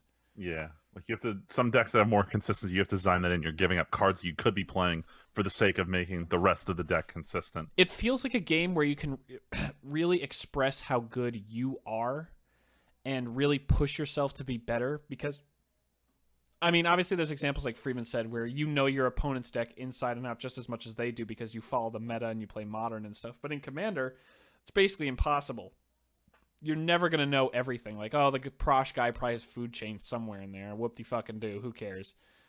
But, like, if you just see, like, that Athreos deck, it's like, well, I guess I gotta play better so that I can play around it, and I gotta react really well to what's happening around me. But it's so cool how many different layers and ways the game tests your own skill. Like, oh, do I counter this card? I can exile one thing. Who at the table has the scariest thing right now? There's like threat assessment, learning your own cards, learning your own deck. It's a game with depth that nothing else I've ever seen has matched. That's the simple answer to your question. I know I rambled on for a long time and my throat's already going raw, but and dead. It's the simple answer is the game has depth unlike any other. Like, there's always going to be more depth than you think. Like, League of Legends, you look at it, and it's like, oh, it's just 5 champions just kind of fighting at each other. But then you look at the pros, and you listen to casters, and they're like, oh, but he's getting pressure in his lane, or he got the minion wave pushing against his opponent, so when they both come back to lane at the same time, his opponent has to be down in CS and experience and money because he did this, or the jungler, blah, blah, blah, blah, blah. Or in WoW, I'm sure Luigi could go on for hours, since he's playing right now. Could go on for hours about how, oh, you got to have the tank and blah, blah, blah, blah. There's always more layers than it seems like. But when you have a game like Magic where there's 16,000 cards in existence, and in Commander at least, over half of those are probably playable. Like, it's an insane amount of thought that goes into it, and it's really challenging on that level.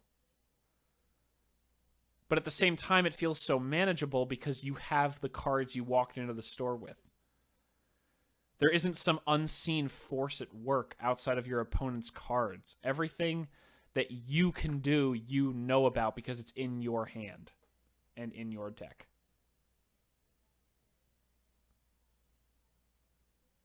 Sick. I'm sorry, I'll stop talking for a while since that rambled on for so long. No, you're good. No, that's good. That's good, like, stuff. It's a lot to digest. I'm sorry, that was like me casting sleep on you, Tyler. I'm sorry about that. No, like, that's shit. Fuck. I'm Midnight, awake now. Jesus. I ripped open my shirt and you just saw magic cards as my skin underneath, and Tyler just got knocked the fuck out. I'm gone. And I'm gone. Dude, we fucking rewatched that episode where fucking shithead Grapeface and Tape Arm have their we're talking final about Hero exam. again. I got really confused. Talking about Hero. It's so frustrating. I know I'm taking us off topic. I don't fucking care. I hate that fucker. He's so bad. He's so bad. Freeman, I'm sure the subreddit, the anime subreddit is like, oh, he's so bad. He's so good. Oh.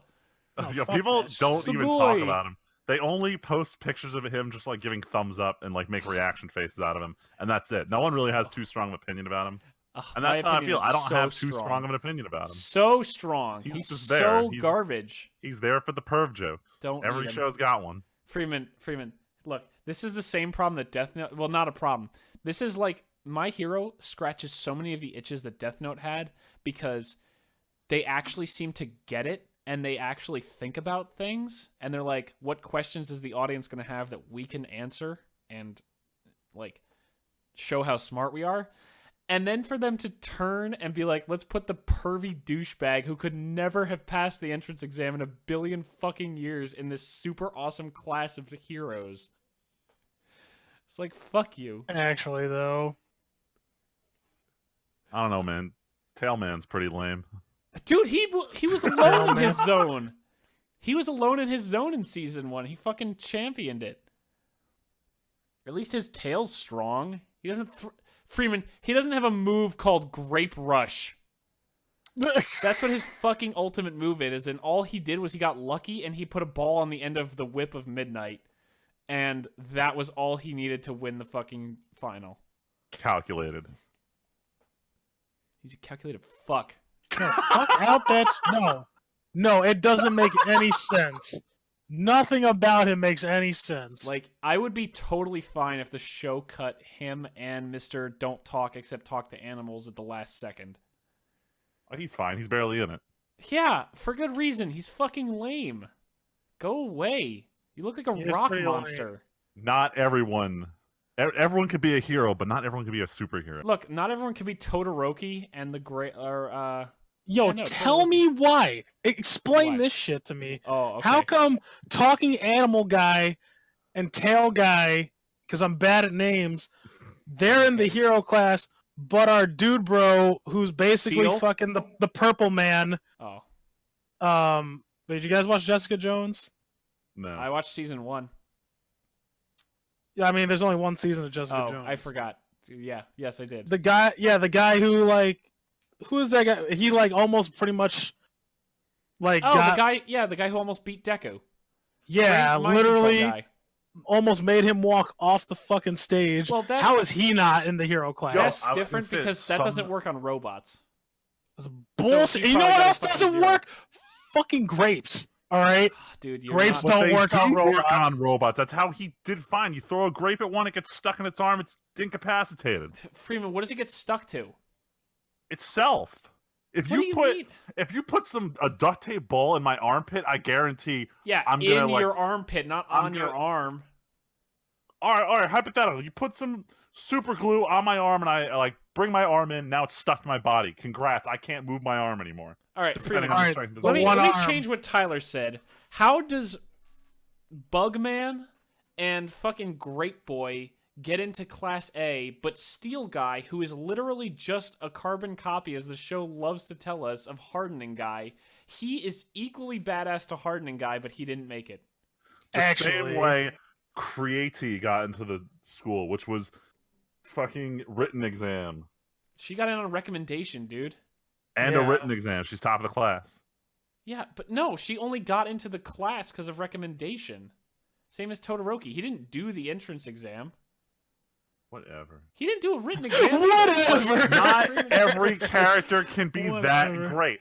For Freeman, every you don't Naruto need and to be- Sasuke, there's No, fucking no, Bug no, Boy no. Shino and Fat Freeman. Man. What's his yeah, face? we get They it, don't but then have to be you that great, but there is a bare minimum. When Deku gets 60 fucking points and almost doesn't make it after he clobbered the biggest robot in the whole test, you're telling me that then Great Boy, who definitely got double zeros, or Bug Boy, who got double zeros, fucking made it. In the original concept of My Hero Academia, before it got published, Deku never got any powers. It was the story of how he became the greatest hero who didn't actually have a power. The editor stepped in and said, look, you can't do that. You can't write your main character into a corner in every single chapter you write for the history of time. So he made him give him a power. No, That said, he originally intended for Deku to make it all the way into the hero class without having any ability. nope.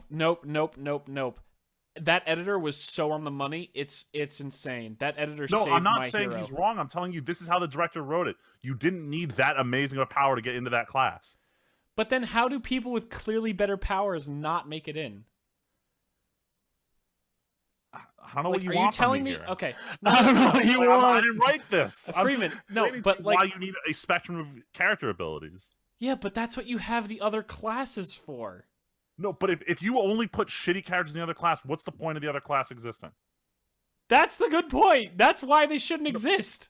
No, but you can't have a school with one class. You need to can have them matter for a reason. Wait, what? Someone. That's who why has he was different saying talent. we have the other classes. Yeah, though. the other class is for the shittier people, which is No, where but they I'm saying belong. if the classes had shittier characters, why would you ever put that class in an episode? They barely did. Yeah, They they put did them in the for fucking one arc. point to Oh show my off God. that stronger people can be in lower classes depending on the situation. Yeah, and those people should have all moved up and kicked out all the shitty people. But then they would never show you the lower class in the show, and it, for all intents and purposes, wouldn't exist. Freeman, we've seen the whole thing. The Class B people outside of Steel Guy were in like 3 episodes. Yeah, and they're going to bring the support class back in a later season because May has a way bigger role in the manga. Yeah, because the support class cheats the system. They go outside the whole thing. So are They you saying they shouldn't exist either?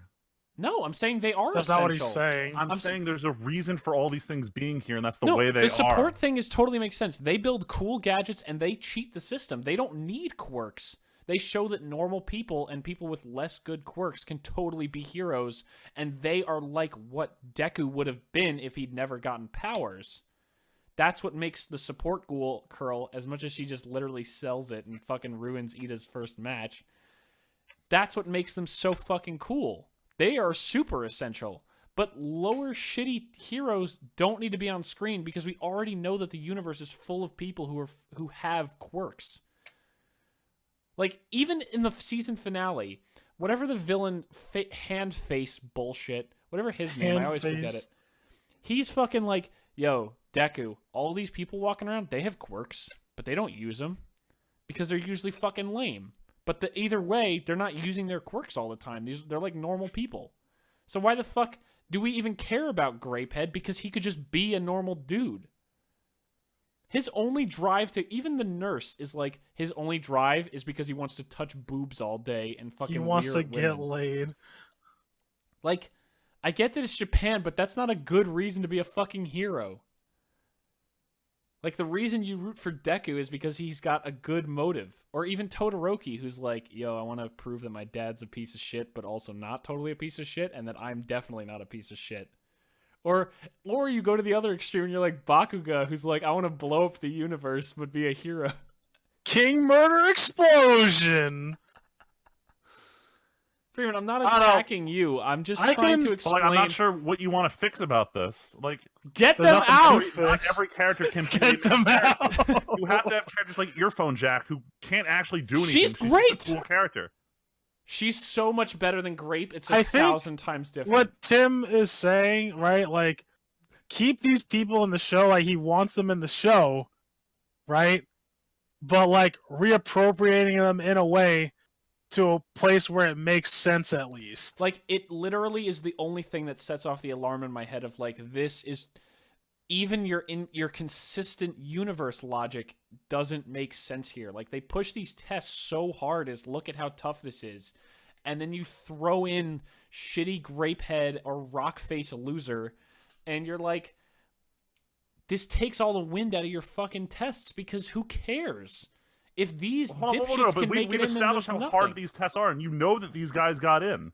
I think you're looking at it the wrong way. You're saying that seeing that these guys pass means the tests are garbage. Yes. I think the way they're trying to say it is these guys are weird, but they still pass the same test that the main characters had to go through to get where they are, and they succeeded too. I just want to know how. Yeah, exactly. If they could explain how, sure. But you can't then try to redeem these characters who've literally never shown competence until their final exam. Like, Grapehead threw his things into a whirlpool and basically just doubled down barely on what Deku's insane whirlpool was already doing. And then Animal Guy never did anything during the attack on UA. And then at the finale, he's like, oh, I'm no longer scared of bugs, go get Present Mike, we win. Like, that, like, it's so cheap. Alright, I'm sorry. I took us on the longest tangent for My Hero ever, and I fucking ruined Tyler's topic, and I'm so sorry, Tyler. So what? It's fine.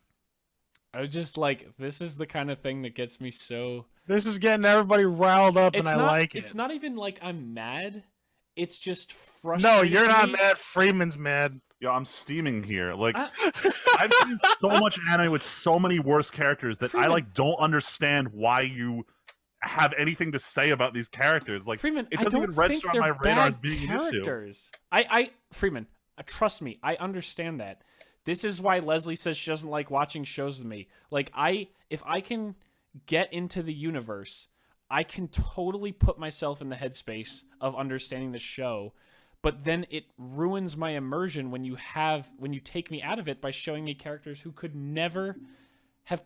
In my mind, I don't see how they passed this test, and that causes a break for me that makes it harder for me to accept them being in the situation they're in. I feel the same way with this show. Like everybody can be like, oh yeah, that's the overweight cop. Somehow he gets stuff done. But how did he make it through the academy, or how did he make it this far is beyond me. Well, like, even in that scenario, Tyler, all they have to say is 10 years ago he was fit, and then, like, he fucked up a case, and then he got fat. Yeah, I guess. Boom. Yeah. But, like, that at least gives an explanation, and I can accept that and just kind of move along. But yeah, and I would Freeman, like not an even like explanation. it's not even like everyone has to be Todoroki or Deku or Bakuga. Like, I just want a power. Like, they go out of their way, especially at UA, to be like, look, these tests, even the character who does the mind thing, even he says it. He's like, these tests to get into the hero class were so about martial skill. It was bullshit because a guy like me with mind powers couldn't do anything. So now I have to prove myself here. And then I can earn the right to prove that that system sucks and get in even though I can't get in a fist fight and protect people. But Also, then you have like, characters who could probably have never passed that physical test either, but then they're just in Class A. Like Gravity Chick, if I never got to see her in action, I would have never believed that she passed the test either. I'll say that right now. I honestly wouldn't have, though. But at least with her, that baseball test, right away, as soon as she's there, boom, I made a baseball go weightless and through infinity distance. That shows how useful that is instead of like super strength or any of that other garbage. Like, oh, Bakuga blew it up and made it go really far, or Deku threw it with his finger. No, she just used her power and just launched it. And you can see how that could be useful. Like the fact that that then she's like, or when in her fight with Bakuga, like that's the other thing. They didn't wait so long to explain how these things can be used tactically. I'm not asking for everyone to get the spotlight, but like a little something before the end of season 2 would have made it a lot easier for me to stomach. We're sorry, Freeman. I'm not Freeman. I understand. Like the most nitpicky shit I've ever heard. Of the 26 people in the main class, you're mad that the 2 filler characters don't have enough depth to be there. It's not okay, Freeman. Tim, I want you to go and watch the first 60 episodes of Bleach and come back to me when some of the important characters don't have depth, because not everyone is going to have. Yo, Ichigo has zero fucking depth. I am the first nigga to admit it. 6th fucking episode, they introduce Cone, the character that takes over your body. Immediately after the first episode, they show him as being a threat. He never fights another episode for the entire run of the show, and he gets delegated to comic relief for the entirety of the series. But I'm not talking about triggered me back then. But so, what do you want from them? Do you want to show how useful they are, or do you? Yes, want them I wanted some way. You want depth to their abilities? No, I want. Okay, if you want to call it depth, I guess that's okay. But all I wanted was something to explain how they could have beaten that test. I'm not complaining about the show or even the characters completely. And no, of course, Grape is annoying because he always is like women. Ooh, but like, at least show how I don't feel like their final tests explained how they could have passed that test to get in. But all you know is that they did pass it. They did something that allowed them to pass that test. But that's not a mystery that I want unanswered. I mean, that's because not something that mattered at the time. The entire time the test was going on, all you cared about is Deku going to use One for All? How's he going to do it? What's going to happen? I don't mean show it during the test. I just mean at any point prove, like, we didn't, even if we hadn't seen, like Tyler said, Uraraka, I think is how you pronounce it. Okay. Uravity.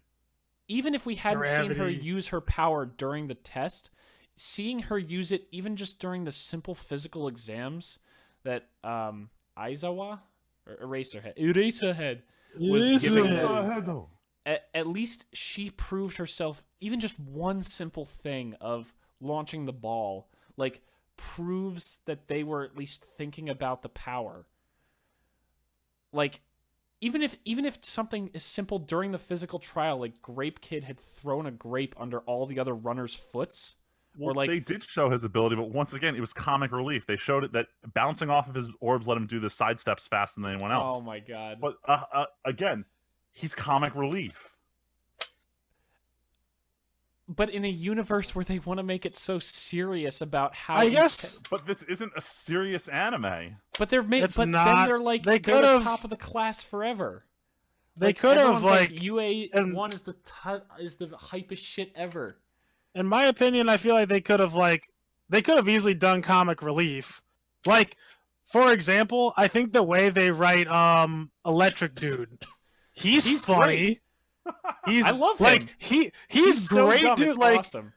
like it makes a lot of sense, right? Like he's shown like, you know, at least as far as the tests go, his power, but they write him in a way where like, yeah, he's kind of useless. He's has the potential to be better, but he's like the comic relief, Okay, you know. Freeman. All I wish is that, like, if Grape Kid was the Class B kid who was constantly following them around and leering after the hot girls in Class A, I would have been fine with it. Like, it literally just comes down to, for me, showing that in terms of physical power level, there are more physically capable heroes in Class B than in Class A. I don't like. Then I think you could have also brought the other class in more. You did have a couple characters who got brought in, like was it Steel Kid got brought in during the internship? Yeah, and he's so did great. Girl with the expandable hands. Yeah, they're fantastic, and they both should be an A over those two losers. No, because they're good. No, because they're heroes good. who just don't know it yet. No, we know it. We know. We just want them to be. Look, I know it's a nitpick, and you know how much I love this show. It's like, I only complain this much because I love the show so much.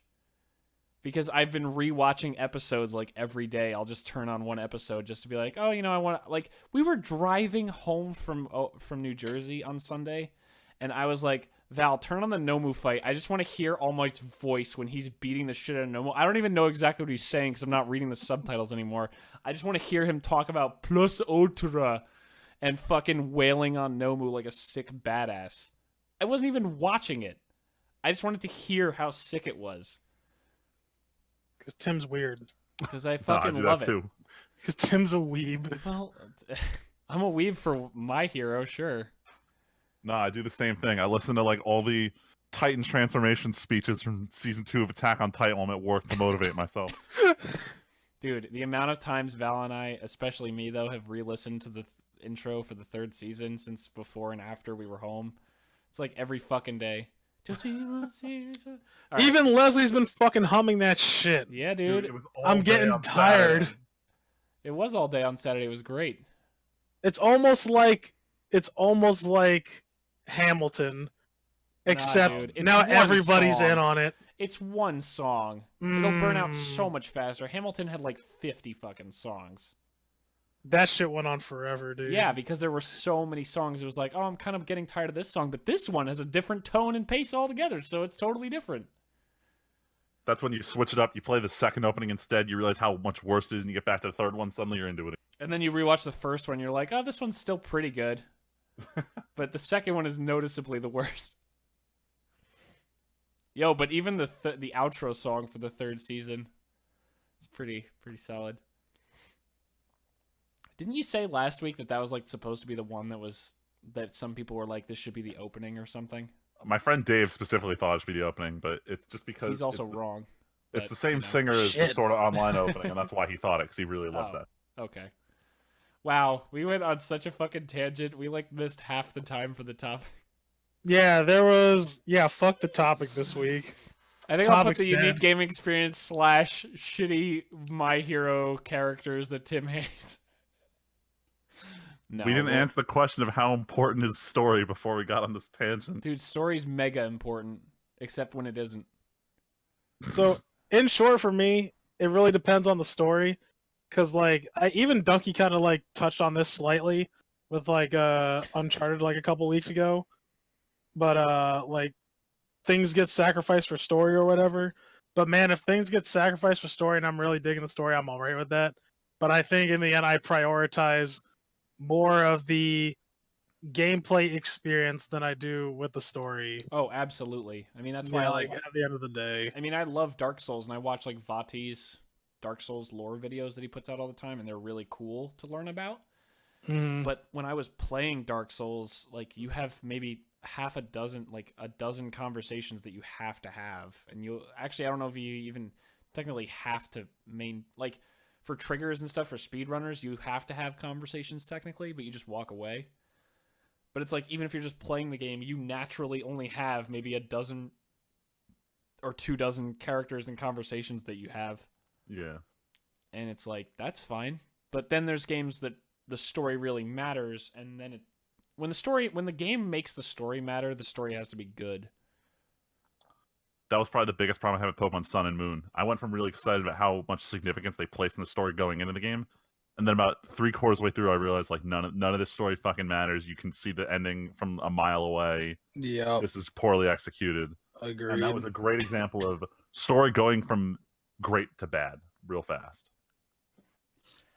Would you rather a story start shitty and then kind of build up to being good, but there's a chance you don't get on board because you're kind of like, fuck this? Like, there's no obvious jump point in quality. It just kind of steadily gets less shitty and then gets good at the end. Or would you rather have it be really solid and then kind of at like the last 80-85% just kind of really tank? I mean, my complaint more had to do with story involvement relative to quality, but No, I know, but the story. It made me think of this question. A good game that related to this was the game called The World Ends With You. It says it's going to take place over the course of the week, and it actually does 3. The first week of that game was very strong. The second week, they intentionally toned it back and made the gameplay less fun, some of the characters a little less fulfilling to play with, but it did a lot for world building. A lot of people didn't like that segment. And then the last third of it was just balls to the walls. Every character was amazing. The story was like tying together. The gameplay accelerated really fast. And that kind of structure where you need to start off interesting enough, you can dip after that, but then you need to start off stronger, or you need to finish stronger than you started. That's kind of like the ideal story structure in a game for me. Mm-hmm. Where the beginning is a little more exciting in the middle, and the ending should be the best. I agree. Because I don't like I like how, most of the watching experience is great, but like I need a solid ending to like cap it off for me, right? Because then I'm just gonna be like, well, this payoff just wasn't this great. As quoting, "It's Always Sunny." I didn't get off, man. I didn't get off. It was terrible. Like I want to like slowly build, like even if it's shitty in the beginning. Because like I have been in those situations where like I haven't liked a show, except I'll give it a shot, right? So after like maybe 4 or 5 episodes, it starts getting slightly better, and then like I'm into it. That's just my thing. Like I'll give things a fair shot. Like I don't think. Or at least when it comes to me, right? Like I won't give things a shot. Like I won't say a game's bad like 2 hours in, unless I know the game is like a 10-hour game and it's for the story. Then yeah, like I probably won't play it anymore after 2 hours. But like a bigger game like Destiny or like The Division, like perfect example. I played The Division for like 6 hours. Like I played it like on the first day I got it. I played it for like maybe 4 or 5 hours with my friends, and the whole time I was like, this game is absolute shit. I don't want to fucking play it anymore. I still played it because that's what my friends were playing, but I should have known from there. I'm like, no, absolutely not. Womp. Yeah. Well, unfortunately, I think we killed all our topic time because we're already at like 2 hours. We did. Minus break time. Yeah, well, at least we answered the story question. Yes. Sorry, Tyler. Again. We got there. Yo, it's fine. We got to see some real shit happen on the podcast. Just make sure you put some timestamps on for the alternate topic. So we're gonna go to closing, but part of the reason I'm not gonna take all the blame for going off on a My Hero tangent because Kid Creator left us a comment last week. Ooh. Oh no. That specifically related to My Hero, which is what got my brain in My Hero mode. Since you guys are big fans of My Hero Academia, here's a question that will pick your brains. If you were living in that type of world where everyone had quirks, what quirk would you have, excluding all for one and one for all? So Ooh. I'm You gonna have all for none, no superpowers. I'm gonna start off first, partially because after finishing the finale, Val and I did this for everyone in our group. What the fuck? Wait, what? Val and I thought of what all of our quirks would be. Oh, But I I'm want to not hear gonna- this. This is more No, exciting. no.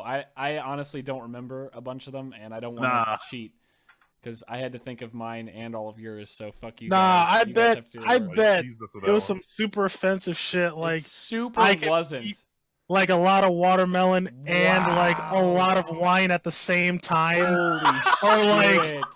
or like Friedman could, I don't know, he shoots laser beams out of his like menorah or Oh some my shit like that. God. So I thought of mine first, and therefore, just as with magic design, mine is the most boring. I basically just had the Flash's super speed because I gotta go fast. But also, I think I would really like to try to be able to go so fast because I think I would come up with a lot of creative things to use that for. Like, thinking about the scene, like in the Flash season 1 or 2, there's a scene where he basically runs crazy fucking fast and just punches a guy, even though he knows it's going to shatter his arm, because he has to hit the guy this fucking hard, and it's the only way he can do it. So, Hell yeah. I basically want how do you pronounce it? Reciprobasto. Yeah, there you go. Without all the dangers of having my engines die after 10 seconds and needing to be frozen over. But on the other hand, mine was the most boring of all the designs. The only one I'll give you guys is I think Val's was the ability to teleport. Not like warp Short gate. range instant transmission is the best. Kinda instant transmission-y, more than warp gatey, cheaty. Like only Flash reason the in villains are a threat. League. You mean like Flash and like Flash, like my power was gonna be super. No, like, is that the ability in League where you just kind of like warp real quick? Oh, Flash in League. I thought you meant Yeah, like yeah. the Justice League. Oh no! Oh god. Oh shit! I meant League of No, Legends. Like yeah. that kind of like short range. The summoner blink. spell, that's exact. Yeah. Yeah, it's super OP. I love I it. want to hear what you guys have to say because I want to see what you guys would come up with for yourselves. I mean, my dream superpower has always just been flying, but that's a super lame answer. See, I'll butt in again because this is actually something that Val and I had to think about. It's not the power you want. It's the power that would complement your personality the best, because having a quirk all your life would lead to it factors into your development. Like Bakugo's probably not such a bitch, partially be such a bitch because he's got exploding hands. Setting all shit on fire all the time. Like, so what power would play into who you are the best? Without like Because it's radical my alter- hero. Yeah. Shit. Extra set of eyes and ears so I can watch more anime at the same time. Jesus. We had to fuck. be completely honest. I would be like the octopus dude who's got like extra limbs and shit, except all of mine are eyes and ears. There's a Shows. guy who you can understand how he made it through the test. No, I'm kidding. Damn. Also, my throat's dying, so I'm gonna let you guys I'm done. talk. I can't. Damn. I don't know what I would pick. I don't. Let's see. Tyler, This as goes with into all a- design challenges I give myself, you are the hardest one to design for. Actually, though, you're pretty hard to design a custom commander for. I'm all over. I don't know. Is it because I'm all over the place, Yes. or It's really hard to nail down It's hard a to, like, specific thing. Yeah. yeah, Too maybe much because variety. I am all over the place. Like that's how it's always been, right? Like I've always been into like a plethora of music. Like one day you can hear me listen to Metallica, the next day you can listen to like I could be listening to like Childish Gambino or All right. like the Cool Kids or some shit like that. I While don't you know. guys solve the puzzle of your own designs, I'm gonna get water because I'm literally my throat is on Dying. fire. But I don't want to stop this. But I'm also gonna check with Val what your guys' final designs were so that I can tell you guys what we came up with Mhm. after you guys are done. So go ahead. I'm gonna walk away for a minute and leave the podcast going. All right. Yeah, I don't know what my thing will be, dude. All right. Hold on. Listeners, real quick. My superpower is to prove to Tim why he's wrong about his opinions about Hero Academia. God damn. But don't tell him. I want to see if he listens to the rest of this episode. You know, his opinions are kind of my opinions. Yo, I wish I had the power to prove Tyler's opinions wrong too. Damn. Listeners, Like- don't tell Tyler. Yo. I'll talk to you after. It's like, I agree with you. And then I don't. Yeah.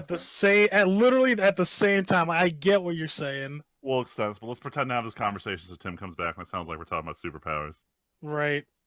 I still don't honestly know. Like, I know what superpower I want. Right? If I could pick a superpower, I always wanted, like, even before, like, Avatar The Last Airbender, like, I always thought, like, controlling the elements was really cool. It is. Actually, ever since I saw, don't you the dare Fifth say Element. Shyamalan. Oh, good. no, what the I'm going to say the fuck? live action one. Hell no, dude. I don't know why. Like, even if, like, there wasn't even a lot of, you know... Oh, no, yeah, no, ever since I seen Captain Planet. I never liked the show, but I thought, like, the Controlling concept the of... elements kind of thing. Yeah, I always thought that shit was really cool. And after, like, watching Full Metal Alchemist, like, the stuff you can do... You know what? You mentioned FMA, and I was about to say, like, if I had to pull one thing out of Avatar: The Last Airbender to be its own quirk, I would say metal bending. But then you mentioned FMA, and the transmuting the arm is this, like, kind of the same thing. Yeah. It's metal manipulation. That's some sick that's shit. that's a cool quirk. Guarantee Yeah, we're going to see that in the show at some point. I don't know. It'd probably have to do with... Because this goes into, like, some deep shit. Like, some actual, like, getting to know myself kind of thing. All right, I have returned with our answers. How are you guys doing? Not well. We Not came well. up with metal bending from Avatar: The Last Airbender as like a potential concept, is a really cool one, but it wasn't 100% what Tyler's thinking. Yeah, Who like, is that for? it's... I was just thinking in general it'd be really Yeah, cool. we were Like, just... we live in a world, there's so much Ah. metal around us. There's always the need to... It almost fits into what Create's ability is, just to like pull whatever you need out of just like one material. Or Concreto, or whatever his Yeah. name is. Cement block. Cementos, that's what it is. There you go. Yeah, man, I don't know. It'd probably be some kind of lame-ass quirk, maybe, like... Some highly specialized shit like producing noxious gas from your pores or whatever. All right. Yeah, sure, Am I man. just supposed to cheat because Val and I had more than 30 seconds to think about this? Yeah, go ahead and cheat. What did you think That's of? fine. So, Freeman, as is always the case, it's better to design when you have someone to bounce ideas off of. And Val Yeah. helped me shape these rough ideas into much cleaner things when we talked about this like over a week ago. So, also, she wanted me to clarify her thing is blinking, not teleporting. So basically, flash. So you're Oh. right, Freeman. Nice. So, Friedman. Yep. Originally, we started off with a cloning thing for you, which is funny because you were talking about eyes and stuff to watch anime. Originally, but then I turned it into the idea of you can pull like the essence or characters out of things. Like Oh if my you had a goodness. manga in front of you, you could pull a little figure of like one of the characters out, and you could order them around. That's hilarious. That'd be sick. I think that'd be pretty legit. Like you could pull out little Gundams, like pull out a whole little army of Oh my God, that'd be Zaku's, and they would hilarious. just go kill people. That sounds great. But you can also do it with like inanimate objects so that it's not useless in the back. Because we had to think that you had to be able to fight in the arena somehow for the test Yeah. to get into the class. But you can totally like pull out like little cement figures. Like you can make little clay figures, just kind of pull guys out of the wall. Be interesting. And then, somewhat similarly, but not really, Tyler, you have something very similar to Alchemist's transmutation. Sort of what you guys were Oh saying. shit! We're talking We about. were actually kind of mentioned that a little bit right when you... I figured from what you guys said, but that's actually what we came up with for you because you can adapt very creatively to a situation. So you just kind of make whatever you need out of what's on hand. Oh shit! Yo, that kind of sounds like my other D&D character. There you go. Didn't even know it. Fucking Yeah. nailed it. Didn't even know it. Yeah, they're unfortunately kind of similar, but it's also hard to think of unique quirks, but they also, we thought, fit you guys pretty well. Because Tyler, yours plays into more your ability to just like think on the fly and just kind of like grab things out of things. Like, oh shit, I need like a spear to block. But Freeman, you would be more like, let's just make a bunch of fucking Naruto characters out of this cement and they'll just do flying kicks at this guy. Not in like a silly way, but like, I'm considering how much of a weeb you are and how much, and also, actually, the other thing that led me to it was the memes.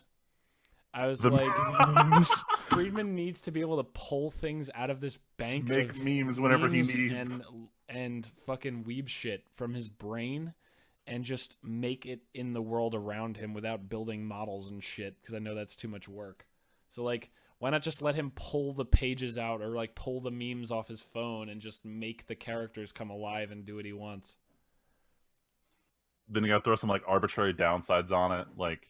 Instead of throwing up when you use your anti-gravity too much, I forget about a series if I pull from it too much. Oh, And God. then once I'm done, I'm like, oh man, I've never read this. Start reading the Naruto manga again. Freeman, you would never use your power. No, the opposite happens. I would kill for the ability to forget a series so I could watch it fresh again. See, but I think what it would actually be power. is if you use a power too much, you start forgetting about other series because you become too focused on remembering that series. You're not like pulling but then you only use out. the same series over and over again. That's the danger. Limits. No, but then it becomes not cool. Becomes not cool. Not cool. God damn. Anyway, I guess we'll cheat and use those answers to the question. All right. Sure. Because it does take a few minutes to come up with. Like, me and Val spent like 2 hours thinking about it when we were falling asleep a few nights ago. And of course, mine was first, and then hers, and then it's like, fuck, everyone else is a lot harder than us. But anyway, closing for the week. Freeman, what are you doing this week? Fuck, what am I doing this week? I keep saying the same shit. I'm gonna try and play Life is Strange 2 and then never get around to it. I don't know. There's some more anime to watch. I already mentioned that there were a couple shows I was checking out. I still haven't watched the Ballroom show. That's a high priority. I was almost going to buy the remake for Mario and Luigi Superstar Saga, just how much I love that game. But I don't have the time to replay that game right now, even though the remake looks really solid. I guess that's it. Super boring for me. Tyler? So, what did I... Oh, yeah. So, some shows started coming on. So, we already talked about Mr. Robot. Guess what's coming on tomorrow? Oh. Tomorrow. Starts with an S. Star and Trek? it makes me want to die. Star Trek? No. Oh. Makes you want to die. Makes me want to die. I talked about it earlier. Oh, no. oh, Supernatural. Yep. Supernatural comes back tomorrow. To kill me. Why are you like this? Why am I like this? Why? So there's that. The Foreigner comes out this weekend. I really want to see that. I'm probably gonna drag Leslie to go see it. Jackie Taken. Jackie Taken. That's what my dad said. He's like, "Oh, award-winning combo." Like it looks like it's just Taken with Jackie Chan." I was like, "No, his daughter dies in this one, and it's not a spoiler because they say it in the trailer." I was about to say, way to spoil it. That's like saying Star Wars stuff in the trailer isn't a spoiler. Actually, though, it's kind of BS. Unless it's like the plot of it, where it's like, oh, it's the story of his revenge. No, it is the plot of it. Like that's the point. Though I still feel like they showed way too much in the trailer. His revenge. What is It's Kylo becoming Ren an have to actual get problem. revenge for? Yeah, I don't know. Fucking It's... child. I'm interested in this one mostly because like Jackie Chan's taking a very serious role. Not saying like some of his other roles haven't been serious, but like he also hasn't doesn't- been in anything More in famous a for his while. less. serious. Also that. Yeah, like even like Rumble in the Bronx, right? Like he plays like a serious role, but like some of the combat, like some of like the fighting moves are just like really like cheesy Jackie Chan style. You know what I mean? Not saying it's cheesy, But but like almost like comical. I'm to an pretty extent. sure that everyone who did moderately serious action roles is gonna end up like Liam Neeson, where they just do Taken, like a few Taken-like movies, and then they're just kind of done. Yeah. Oh my god, yeah. Like, Fucking is Liam is Neeson. just That's what all he happens? does. Like you just have like if you develop the really threatening voice, you're just allowed to be gravelly and menacing to people who kidnap members of your family. Yo, Harrison Ford did it first, though. Actually, though. Do you guys have you seen that meme from Family Guy? Where's my family? I want my family back. I super don't remember this. That was a really good one. They make the joke where it's like they just film Harrison Ford and he runs up to random people asking for his family. Where's my wife? Where's my wife? I want my family back. Because he did movies like that for the longest time, and now we're starting to see the trend again, where like these old action heroes are like starting to be like that, except Arnold Schwarzenegger. But anyway, I digress. That's Arnie's what already I'm. too old. Come on. I know. He also did that sheriff movie, and then he was just fucking done. Oh yeah. Also, I'm trying to rewatch Baby Driver. I bought Baby Driver. So far, it's my favorite new movie to come out this year, next to John Wick 2. Wow. Yeah. I was gonna say it's shocking, but I've only seen like a handful of movies this year, and most of them I've are Marvel. seen a lot of movies this year. Like, I don't know if I've mentioned this on the podcast before, or even to you guys, but you guys like Shaun of the Dead, right? I feel like that goes without saying. So the writer of that movie, like those movies, Shaun of the Dead, like Hot Fuzz, imagine he decided to like go and make a Transporter movie. Ooh. Except it's like more serious than not. Like it's more of like the filmography Baby of those Driver. movies. Yeah, I really like this movie. It's just such an off-putting name. That's the real problem. Like, It not that I is, won't and you know watch what? it, but like, it hurts I thought the same way, right? And then I was bored. I don't remember what Leslie was doing. I think she was working or some shit. And I was like, you know what? I'm in the mood to see a movie, right? And so I'm like, what's this Baby Driver? And I'm like, I don't even know what this is about. And then the only reason why I saw it was because Edgar Wright directed and wrote it. Only reason. And I was like, you know do what? you go to movies alone? I do. See, never in my life have I gone to a theater alone. I wish I used did that to- more. I used to do it all the time. Well, that's the thing. I didn't want to see Blade Runner. I saw Blade Runner by myself. But I didn't want to subject Leslie to it because I can understand going alone. I just Yeah. don't ever feel invested enough to go to like usually if I care so much about a movie that I want to see it in theaters, I'm usually around someone else who wants to. Like Blade Runner, I want to see it someday, but I'm not so driven that I'm not like I can wait instead of dragging Val.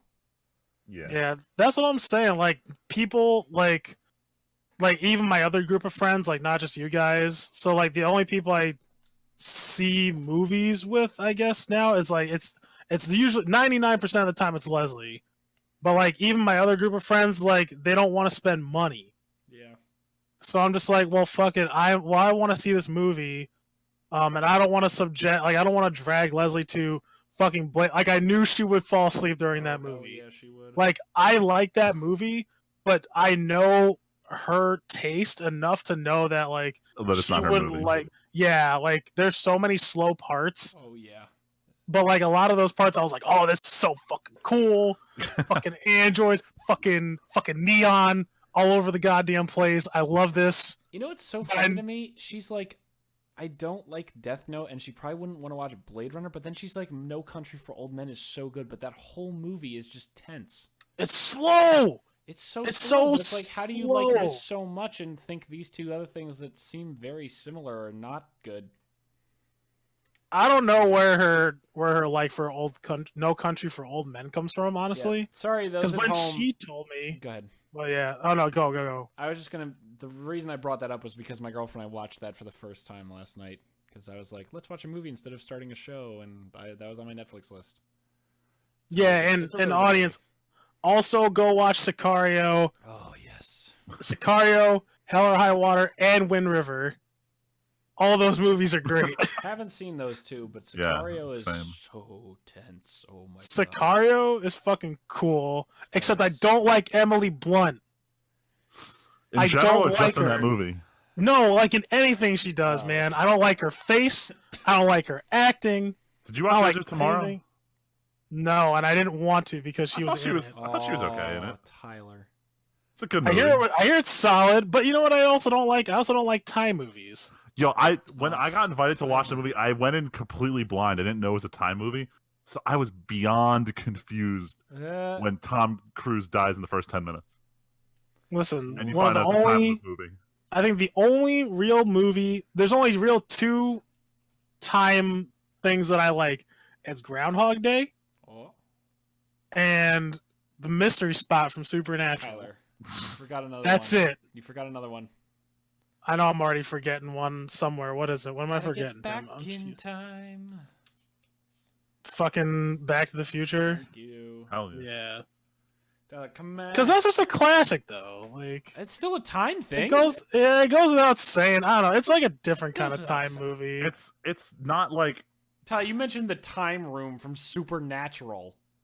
look. I know. This movie handles time travel well in that It's just Groundhog Day of fighting. it's just Groundhog Day in a war zone. Yeah, it's like, Yeah. look at Tom Cruise, instead of learning how to play the piano, learn how to shoot aliens better.